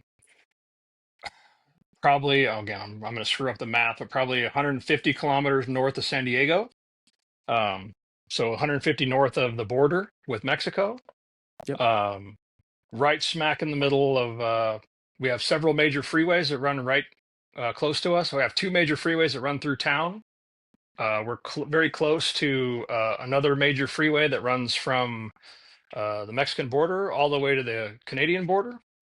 That freeway is about 11 kilometers from where I'm at right now. So yeah, we're right in the middle of drug trafficking territory. Um, we get all the stuff from LA that seeps out this way. Uh, just because it happens in LA, it doesn't stay in LA. Everything moves east. We get all kinds of we get gang crime. We don't have a ton of gang crime in Upland per se, but we get a lot of it that spills over. Ontario is just south of us. They've got several gangs in there. With the city of Pomona, which is just west of us, literally probably uh, they're not the next city over, but two cities over. Um, they've got some significant gang activities, shootings all the time.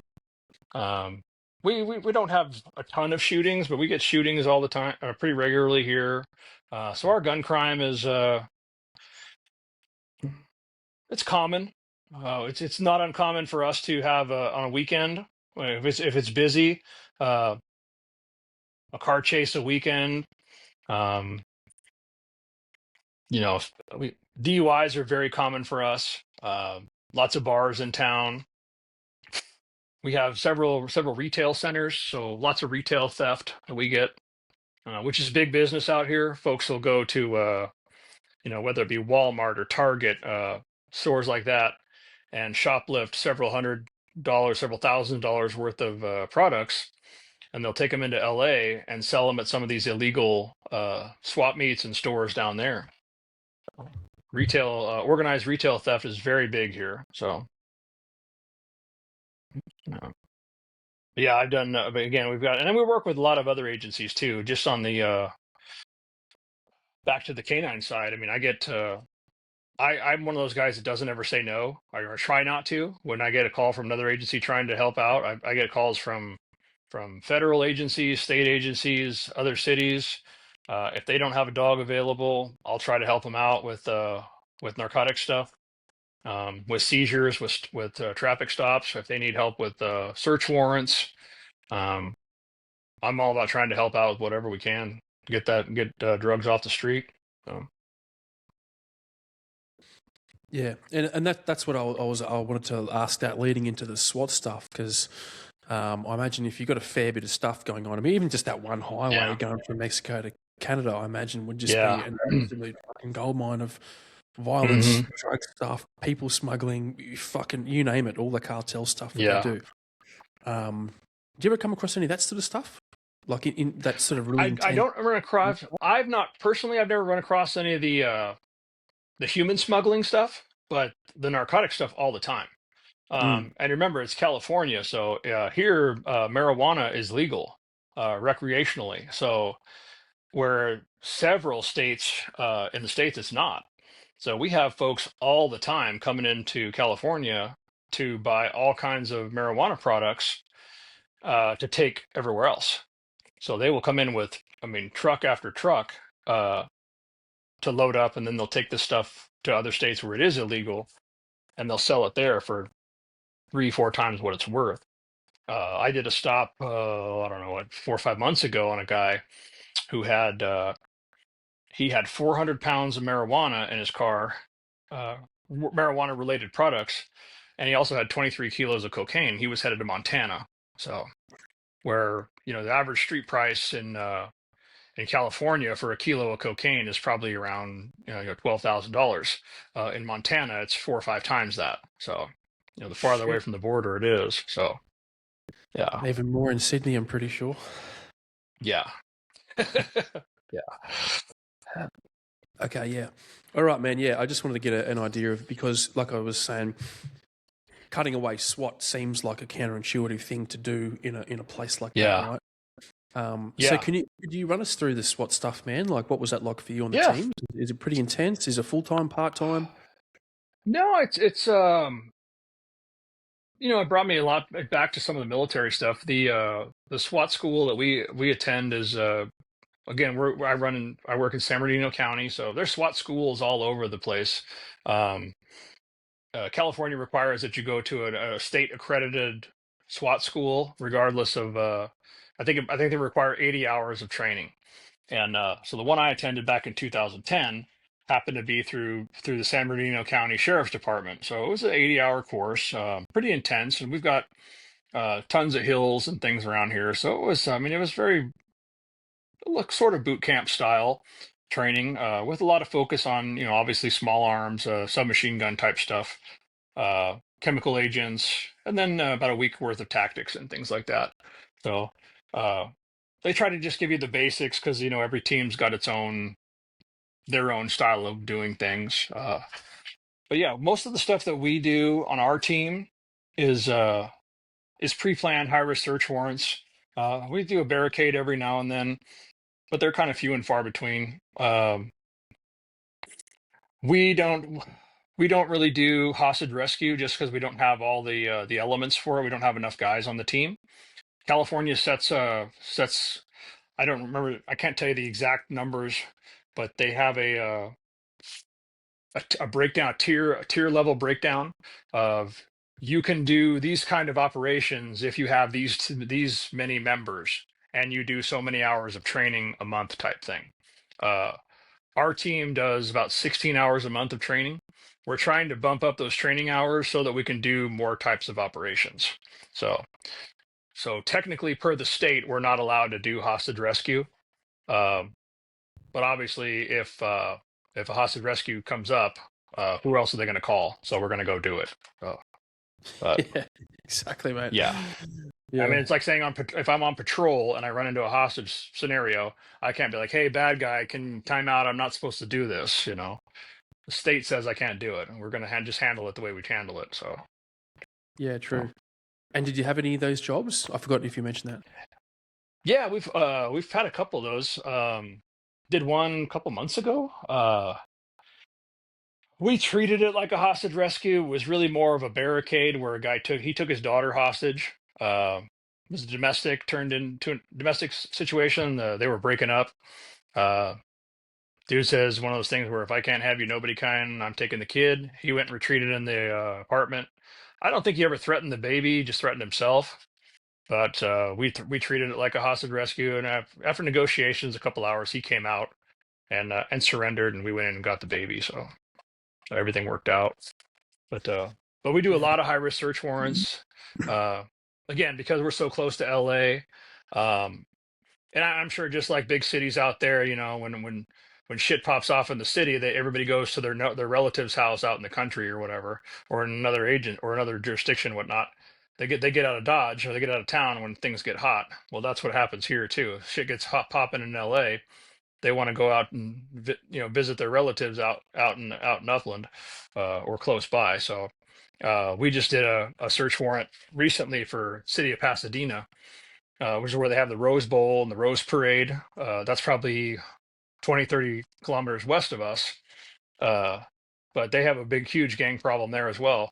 So we helped them out with a search warrant related to their gang investigation. So kind of cool. We got to throw some flashbangs and break some windows and things. So all worked out. So yeah, Yeah. so on SWAT right now, I got a couple of different roles. I'm assigned. I'm one of the breachers on the team, and then obviously one of the K9 handlers. So, so Yeah. Going back to the first time you were in SWAT for that sort of couple of years, Hmm.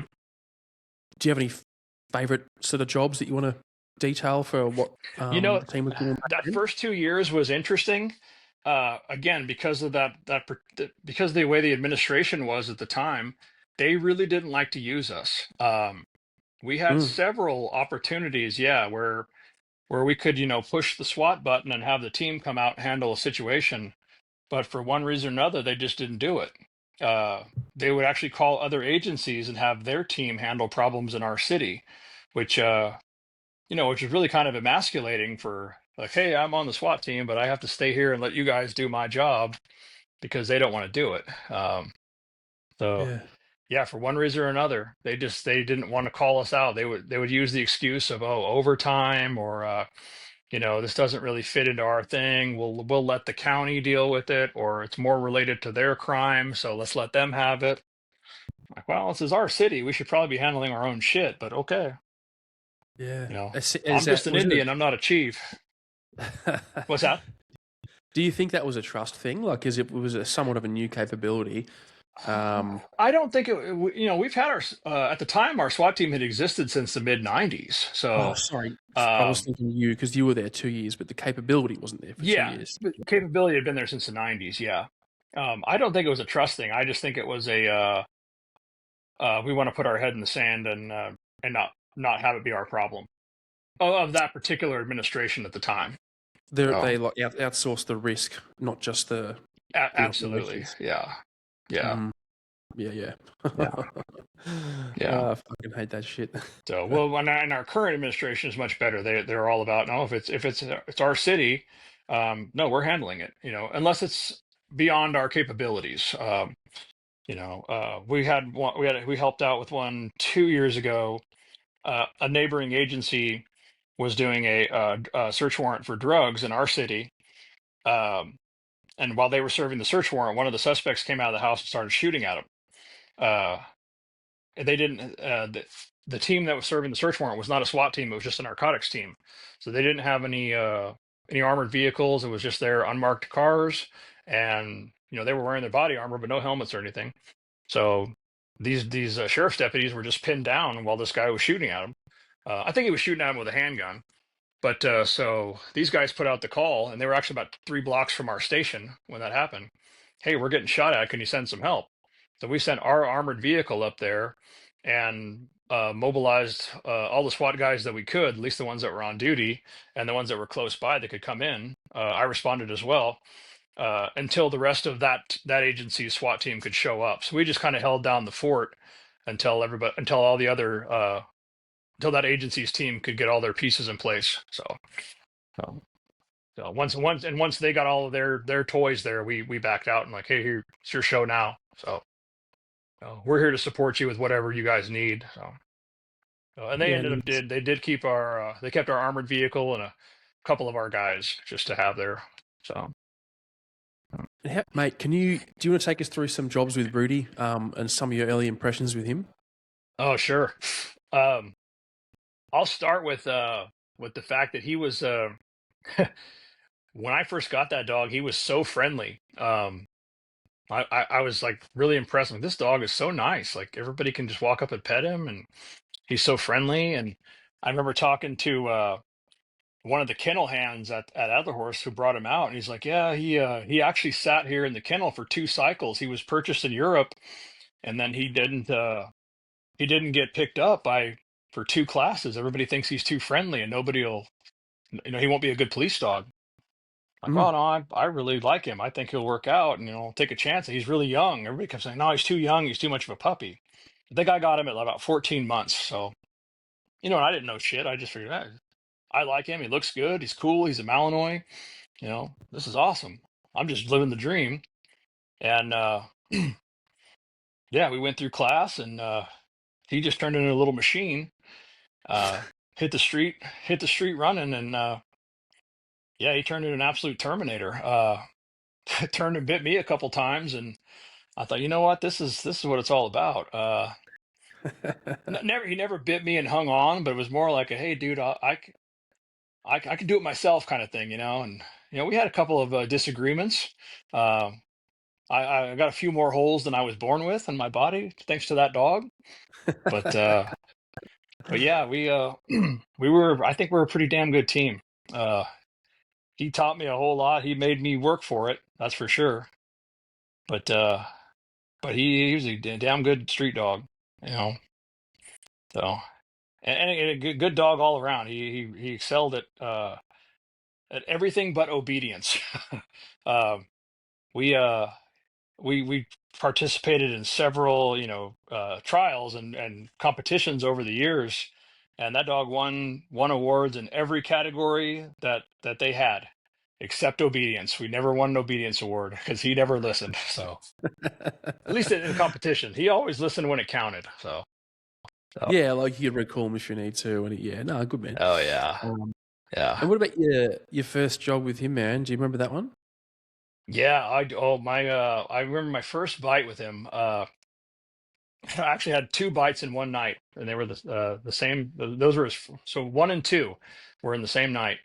Um, his very first bite, I remember I was just extra patrolling behind a business, closed business, and I see this a little Honda Civic or something like that, and I just pulled up behind it. Real common stolen car out here. Pull up behind it, and it run the license plate. It comes back stolen. I'm like, oh, cool. I'm gonna get out and check it, make sure there's nobody in it. Oh, sure as shit, there's some dude passed out behind the wheel. I'm like, all right, on. This is an occupied stolen car. This is going to be an easy surrender. Uh, I probably had Rudy maybe 2 months at this point. Uh, so I called for some additional units. We got this car totally surrounded, and I start calling the guy out. I've got the leash hooked up to Rudy's fur saver. Yeah, I mean, the guy comes out. He's got his hands up, and first he wakes up. He's kind of looking around, like, "What the hell? Oh man, I guess I'm." I could see the gang tattoos. So, dude's been through this before. This ain't his first rodeo. He uh he comes out, throws his hands up, and when Rudy sees this, he's like, "Oh, I know this game." Starts barking, doing all that shit. Starts spinning in circles because he was always a spinner. And now I'm giving him leash corrections, like, dude, just stop and watch the guy. All my buddies are here. You make me look bad, type thing. Uh, all of a sudden, I'm doing this with leash corrections, and all of a sudden, the leash is in the air, spinning around. Oh shit! Yeah, I look forward, and this dog is jumping up on this dude's back, uh, biting him in the arm. Fuck. Well, there goes my canine career. Uh, Oh uh, shit! Yeah, yeah. yeah. I mean, I couldn't. My recall, it was the loudest recall command I ever gave in my life, and that dog turned and ran right back to me. Uh, Dude standing up on top of the car. Uh, he jumped up on top of the car. I grabbed Rudy, threw him back in the car, and I looked over at my sergeant was standing right next to me. He's like, "Dude, what the fuck was that?" And I'm like, "I have no clue." Uh, anyway, we looked at there was no injury, basically like a rake mark on the guy's arm. Uh, and as you know, I mean, most of these dogs, their very first engagement is very weak. Uh, some of them, I should say, it's common. Their first engagement with real person is tends to kind of be weak. Yeah. Uh, so I got lucky. The injury was very minor. Uh, my saving grace was my body camera happened to be mounted right here on my shoulder at the time, and the whole time you can see both of my hands are doing this, and then all of a sudden you can see the leash in the air. So by some fucking miracle of physics, that clasp on the leash and the fur saver meshed perfectly, and it came undone. Didn't break. It just twisted the right way and came undone. So, but yeah, took old boy to the hospital, got him cleaned up, put a little bandage on him, took him to jail. No harm, no foul. Uh, yeah, so I was like, oh, I guess I'm done. Well, I'll have to explain this in the morning. Oh Uh, shit! yeah, my shift ended. I'm literally just taking him outside to feed him, put him to bed, and I just happened to have my radio on still. And another call, we had a burglary in progress. I called the sergeant, the same guy that was sitting next to me when that happened. Like, hey, dude, are you done with K9, or you want me to come out for this? He's like, no, get your ass out here.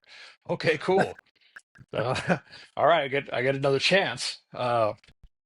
I go out to his pawn shop, and the guys have already cleared most of the building. They're at this back storage room at this pawn shop. what turned out to be where they keep all of their things with motors, generators, little motorcycles, anything that had a motor in it, and because it had a vent on the back room where fumes could get out. Well, it turns out this burglar had broken that window and climbed into the pawn shop that way. And the guys are yelling at this guy through the door, like, "Hey, you need to come out, whatever." Well, he's screaming back at them, "I'm not coming out." So my partner is kicking the door, trying to get it open. Well, it flies open. Well, the dude kicks it closed on us. So we're like, "Well, shit, that's not expected." Um, so now I'm backing up. I'm getting ready to toss Rudy into this room to go bite this guy. After again, we've made several announcements. Hey, the police dog's out here. He's just yelling over us the whole time. And then we're getting ready to send the dog in there because again, there's mowers in here. There's all kinds of equipment in here. What else is the lawn chopper things, the hedge clippers, all kinds of chainsaws, all kinds of shit he can use as a weapon against us. We finally get the door open.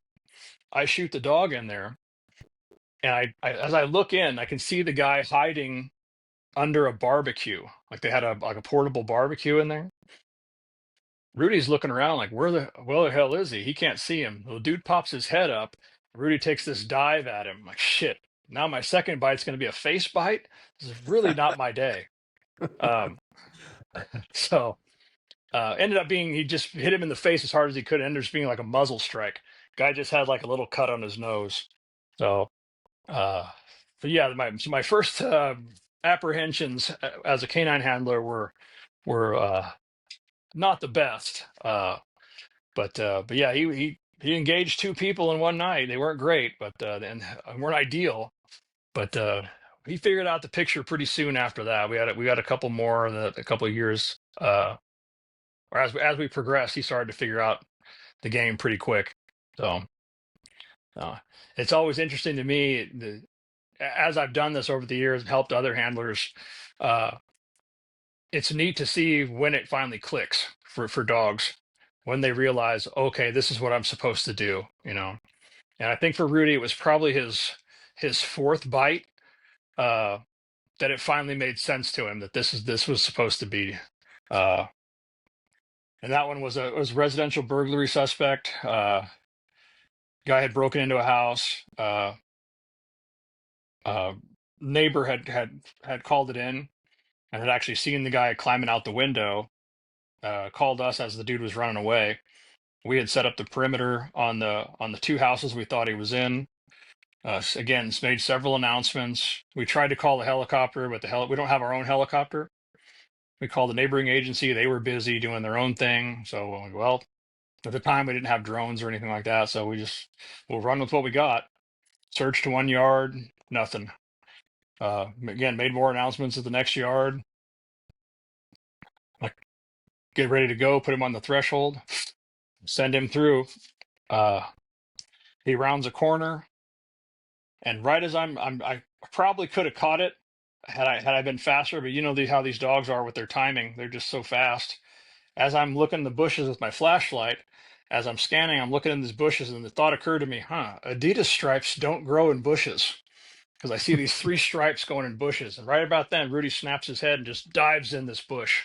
And I just hear the screaming. And I'm yelling, crawl out, crawl out. I got to see your hands.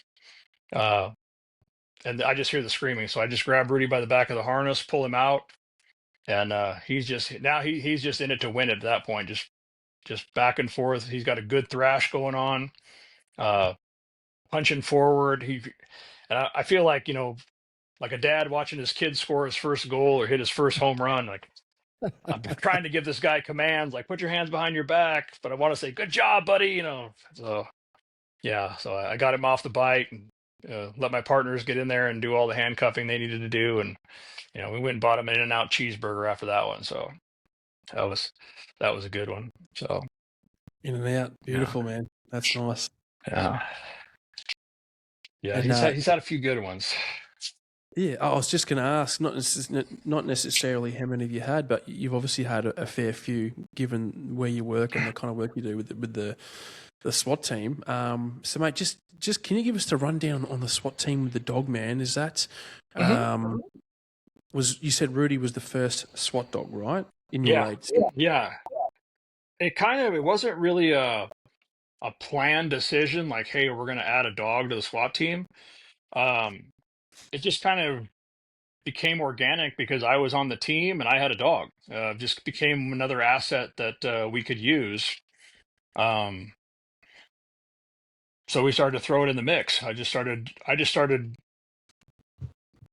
I just started bossing my way around, and we'd have SWAT training, and I would just put my hand up and go, "Hey, we're going to throw some canine shit in the mix of this." And oh, well, hey, that's not on the schedule. Oh, fuck it, it is now. And we'd I'd throw a muzzle on him, and everybody's school circle, and because some of the guys, like, I'm not sure about that. I don't want to get bit. And if you think about it, all these dudes and all their SWAT shit, it kind of looks like a bite suit too. So uh, Yeah.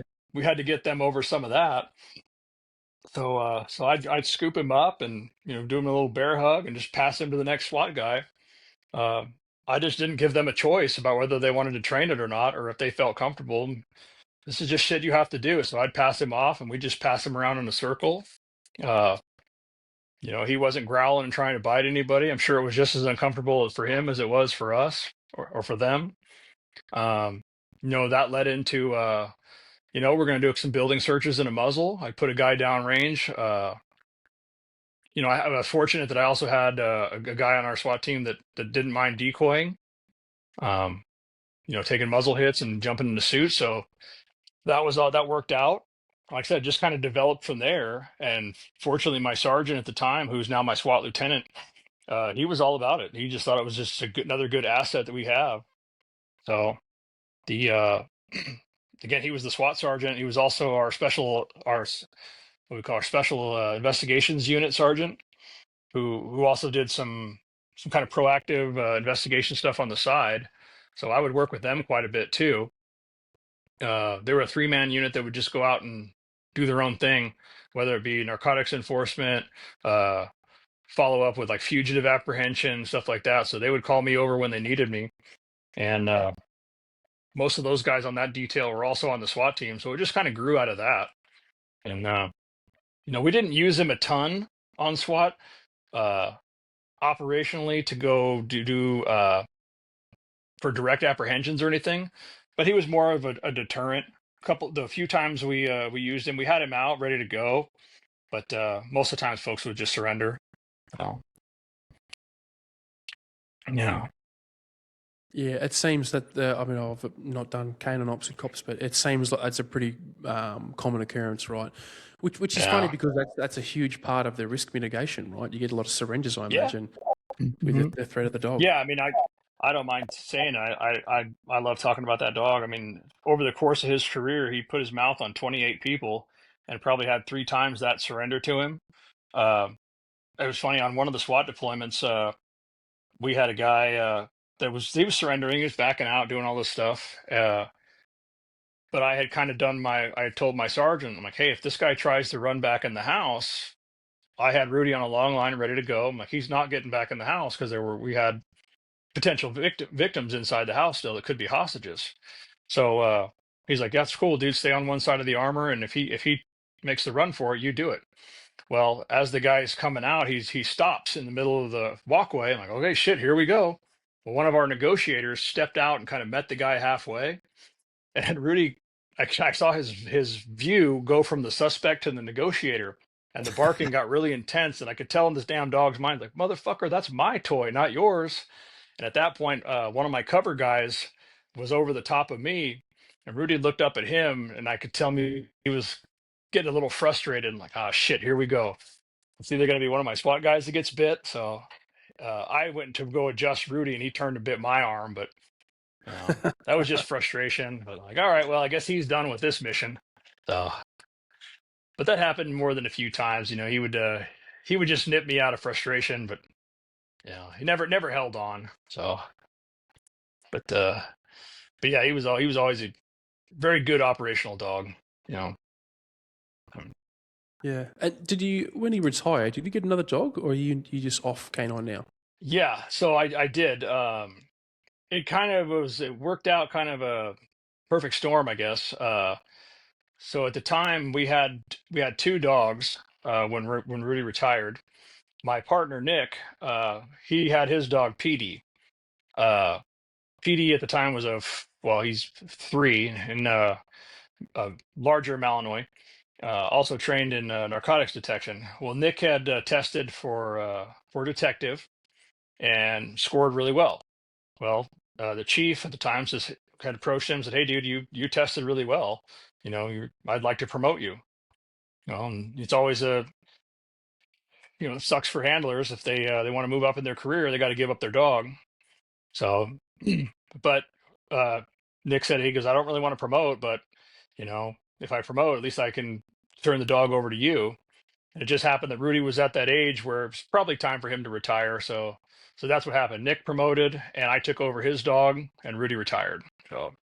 So now Yeah, I have Petey. That's the dog I'm working now, and Rudy still gets to run around in the car every now and then. I take him to training. If I'm teaching a class or something, I take him with me. Or, like I said, I just finished working a bomb detail on the side of a private company, and I took him out there with me too. He does little narco searches on the time. He protects the truck, so nobody wants to walk up on the truck. So he still gets to go out and about every now and then. So yeah, cool, man. and he's And still the master of the backyard. is the new dog proven out of the street? Are you pretty happy with him, or is that Yeah. that's ongoing?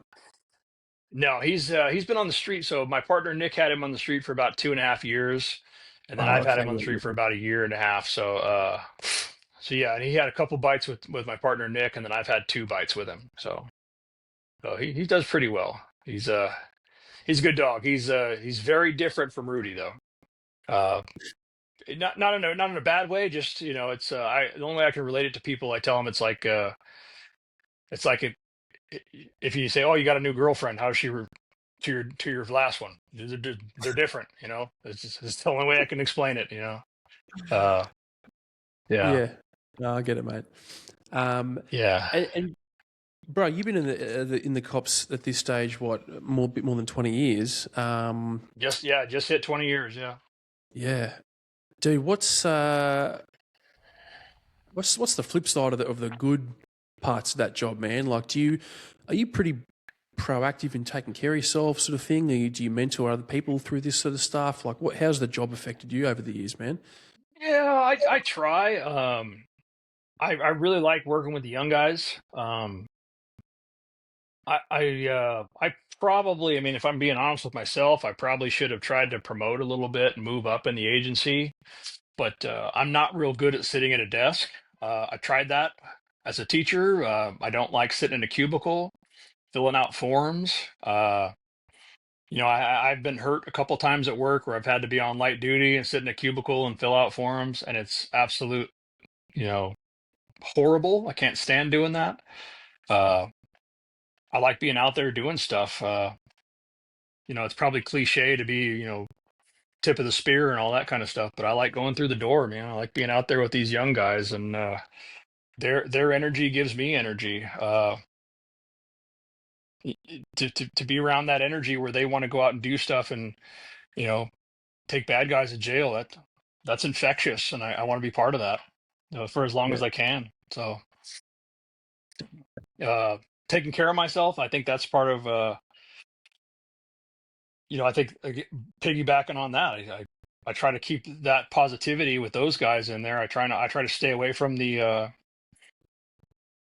ones that are there are on every job. You're going to have those kind of people that are what's the word I'm looking for?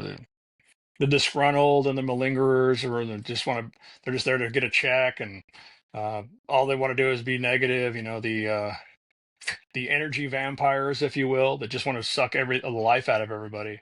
I don't want to be around those folks. And I'll be honest. There's times when I've caught myself being negative. I'm like, dude, you got to stop this shit. Get that shit out of your head.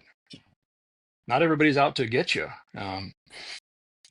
We all go through tough times, and uh, sometimes it can seem that way, but you can only control what's around you and what's directly in front of you. So just work on that and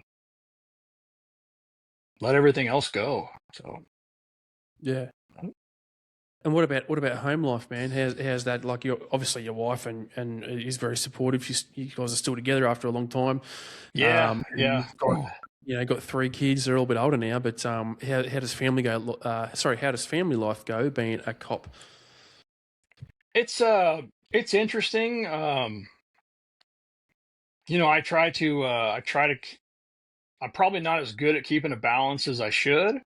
Um, trying to be that mentor for, especially for handlers. My phone's always on, so if a dog guy calls me, I'm very rarely do I not answer, whether it be 4 in the afternoon or 4 in the morning.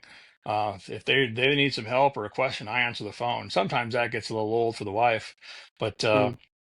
but she's very supportive of me and the things I do. She wasn't crazy about the second dog, but she never said no.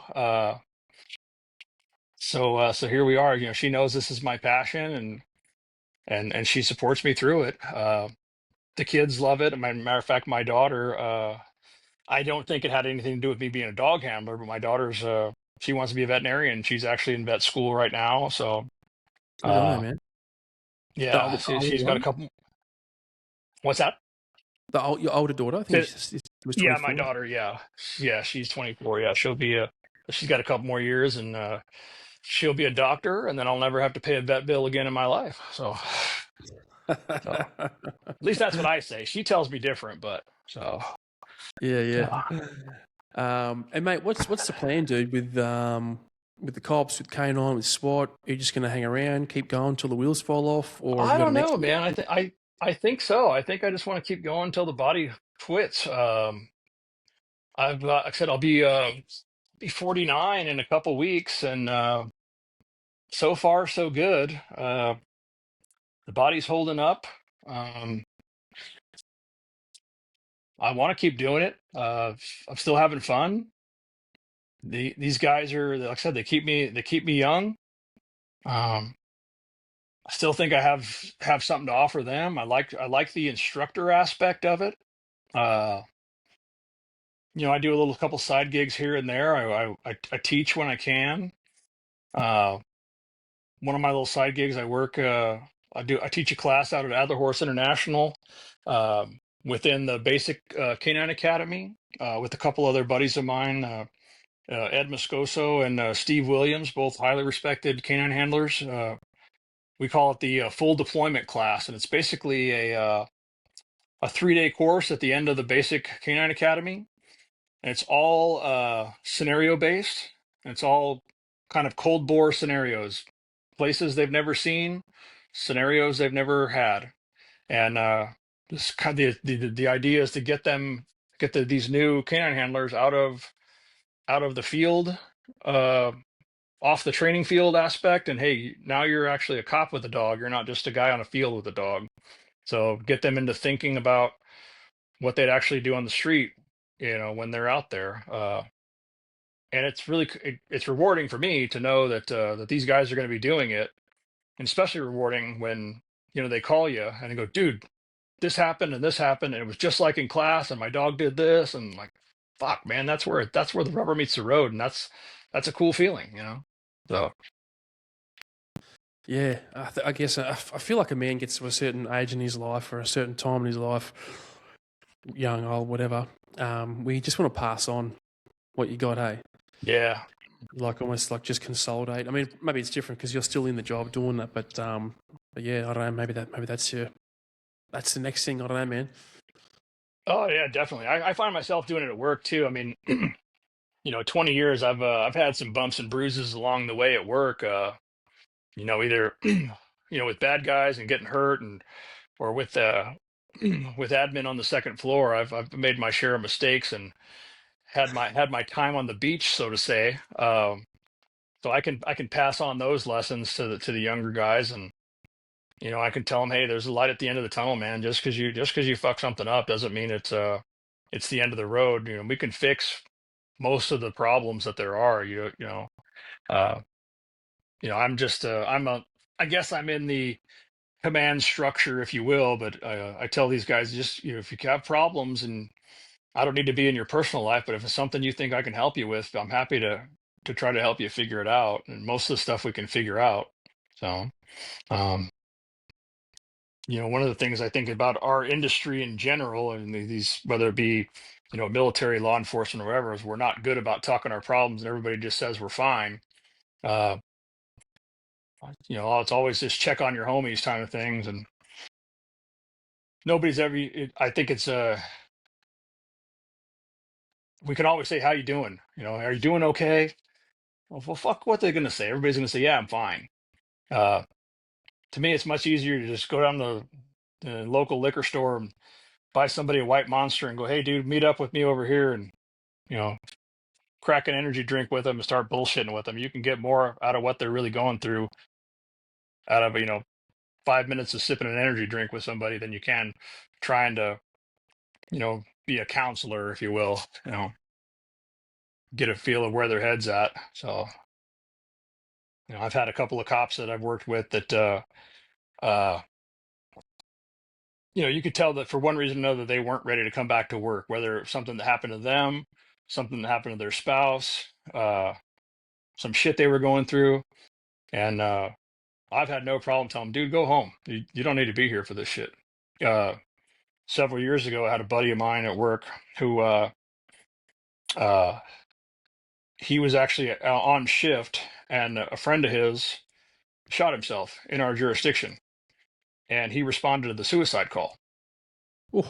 And yeah, he had to, like, he was wrecked, and we sent him home, and it surprised me that like that wasn't uh, right away one of the decisions that the administration had come up with, but like one of us had to say, dude, you need to send this guy home, like make sure he gets home and make sure he's okay. And we gave him all the time he needed, and he was good. But some of that stuff, it's crazy to me that uh especially in this line of work, we'll see some of the nastiest shit in the world, and then 5 minutes later we're supposed to go to the next call, and nobody talks about it. I'll give you a good example. 2 3 weeks ago, I had responded to a we call it a 5150 here, which is like when somebody needs to go on a mental evaluation. Just that's the code section for when someone's crazy or whatever, needs to be checked up on. Uh, Make a short story long. This kid had she's 16 years old, had stabbed herself. Pretty superficial stab wound, but still she'd been drinking and stabbed herself. Her folks had called 911, so we showed up there. We're putting pressure on the wound. Wasn't life threatening, but you know her life was, she was going through enough shit that where she'd stabbed herself. And my partner's sitting there putting pressure on the wound. I'm trying to talk to the parents to find out, what meds she's on, what this, is she taking her meds? Is she not taking her meds? Another one of my partners gets there and kind of takes over that part of the investigation. So I'm just kind of there supervising, if you will. And I'm sitting in the house waiting for the fire department to do their thing. I find myself going, "Oh, this is really nice crown molding. Like, this is really nice decor you've got in here." How I'm thinking, it caught me off guard. I'm like, this fucking kid just stabbed herself in this house, and now I'm looking at the crown molding. Like, how does my brain switch that fast that I'm able to do that shit? So, but I'm able to turn that off. That there's like traumatic shit happening 2 feet away from me, and I'm looking at like I'm in Home Depot or something. So, Yeah, but I should do this at my place. right, right. You know. Yeah, But I mean, yeah, it's shit like that that makes me think like, well, maybe I need some help or something. But is that just the way our brains turn off some of that trauma? So yeah. I call it emotional tourniquet. So, yeah, like, yeah, to a degree, it's a life saving thing to do. You know what I mean? Like, if you've yeah, encountered something, and maybe you've seen it 1,000 times, so you're used to it, right? But maybe the first time you put that emotional tourniquet on, do it up nice and tight so nothing's getting out. yeah. I think the only problem is when you don't know how to release it. You don't know what the secondary care is. You know what I mean? You just leave the fucking thing on there, and it never comes off. You Oh, put more tourniquets on.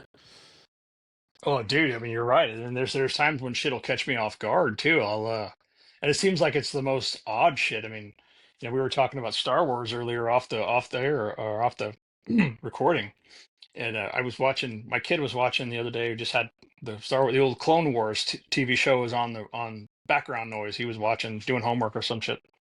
And I'm watching it and I'm like, caught myself getting emotional with one of the freaking episodes. I'm like, Jesus Christ, this is a cartoon show. The hell am I getting emotional over this shit for? It's but again, that's one of those things where I let the tourniquet get loose a little bit, or maybe I just love Star Wars that much. I don't know. Yeah, I don't know. It's a hard one to say, man, because like I never saw as much traumatic stuff as a cop. It's as a 20-year cop, but I've Yeah, done the same thing, man. Like we were watching, we got Bluey down here, Bluey the fucking dog. Went to yeah, Bluey's yeah. on the weekend actually, and we were watching this episode about it was Bluey finds this like budgie or something that fell out of a tree or whatever, and then they take the budgie to the vet, and then the budgie doesn't make it. They had to tell Bluey, like, "Oh, sorry, buddy, he just didn't make it." You know what I mean? And I was like, my daughter was totally fine, and I was like, I was Hear you, like, I dude. don't give a fuck about some cartoon fucking budgie. What the Dude, fuck? Like, and yeah, I know what it's you mean, funny. man. Yeah, Yeah. it's funny you mentioned that. I'll take you back to a quick story. I remember coming home from Iraq, and we flew commercial on the way home, Hawaiian Airlines. And I remember on the way back, they have the movies on the plane and shit. And we've flown from, I think it was Kuwait to Ireland or something like that. And Finding Nemo was the movie they were going to show these 300 combat Marines, right? Dude, you could have heard a fucking pin drop on that plane at the end of that movie. I mean, and nobody would look each other in the eye because I'm like, don't look at me, dude. I'll fucking punch you if you look at me because I'm about to cry at this thing. So, but yeah, Yeah, mate. I equate yeah, it to maybe the tourniquet thing, but maybe guys like us are fucking spastics at not knowing how to like actually deal with your emotions properly. yeah, So when you don't know how to deal with yeah, it, and you've put the tourniquet on for so long, and you're like, "Ah, fuck, I don't know what to do with this fucking thing." It's yeah, overflowing. The first thing that's emotional, Finding Nemo, some fucking budgie cartoon, Star Wars. You just like, yeah, yeah. Now we just send memes to each other. yeah, exactly. Yeah. It's funny. There's different coping strategies. There's different ways to All release right. it. And, fuck, man. As long as it's getting out, who gives a fuck? Uh, Absolutely. yeah. But hey, dude, we'll start wrapping it up, man. But I just before I've got 3 questions I want to ask you at the end. But anything you want to Sure. get off your chest, man, before I ask those 3 questions, man. No, man, just thanks for the opportunity. To get out and talk. It's good talking to you. Yeah, man, now I got to get over there one of these days. See you. I got to see Sean. I got to get down to freaking Baronia, wherever the hell that is, and see Brad. You know. Uh, Oh, fuck, Melbourne. Yeah, Melbourne. yeah. He Fuck, sends me mate. Give me pictures all the Melbourne, mate. time. Yeah. Yeah, one of these. Got to get out to Perth and see Jason, Lisa, and you Jace know, Kelly. Yep. yeah, you guys got a whole nother world out there that I never been to. So I got to get out there one of these days. So all Yeah. kinds of cool stuff out there. All good people, mate. All Oh, good people, bro. yeah, But I'm just trying to sleaze my way over there with some work stuff at the moment. So hopefully I'll fucking see you. But do it, man, do it. You got to. Those Alika guys need to pay for you to come back so I can get over there too. So they got all the money mate, out in Arizona. I don't have no money here. we'll find it, mate. We'll squeeze some in. Don't worry. I like it. Um, Yeah. but mate, I'll hit you with my 3 questions, dude. So your service, bro, cops, Marines, bro. What does your service mean to you, man?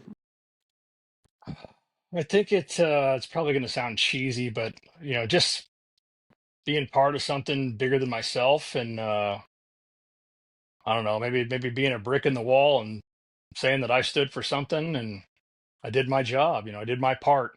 I could say that at the end of my time, I did what I feel I was supposed to do. Yeah, I Oh, like that, man. That's good. And the other one is outside your service, man. Outside the cops, outside the Marines. Who are you, bro? oh, who am I? I like to think I'm a funny guy. I like to think I'm a good dad. I hope so, at least. I think I'm a hilarious dad. My kids don't think so much. I send them the same funny memes all the time. You know, sometimes my daughter sends me a lot of eye rolling stuff, but yeah, I think that's probably my top job is to be there for them, um, provide for them, and you know, I think that's be a good husband. So be there for those folks that need me the most. That's always, I've found that's always the answer, man. For the dudes on the show, anyway. Yeah, it's always been a good dad, good partner. I like it, man. I think that's the best answer, bro. And the last one, man. What about advice, dude? So if you had advice for either someone that was going into, the military or a first responder job, or even just you as a younger man going into these jobs, what's your advice for that person? Oh yeah, yeah. Younger me. Oh wow. Just take advantage of all the opportunities that come across. You know, anybody going into the military, take advantage of it. There's so much that you can do. Um, so many opportunities out there, whether it be for travel or uh, different job opportunities, education. So many doors will be opened up for you. Uh, and you can jump out of airplanes, do all kinds of cool stuff.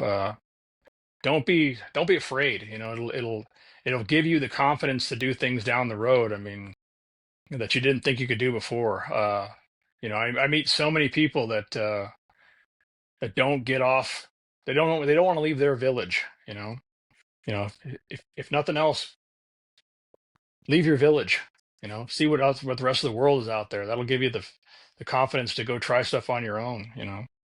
And I say that, but then again, I work for the government. I mean, look at you, Tom. You started your own business, dude. You did your own podcast. You travel the world talking to other people, dude. That's fucking amazing.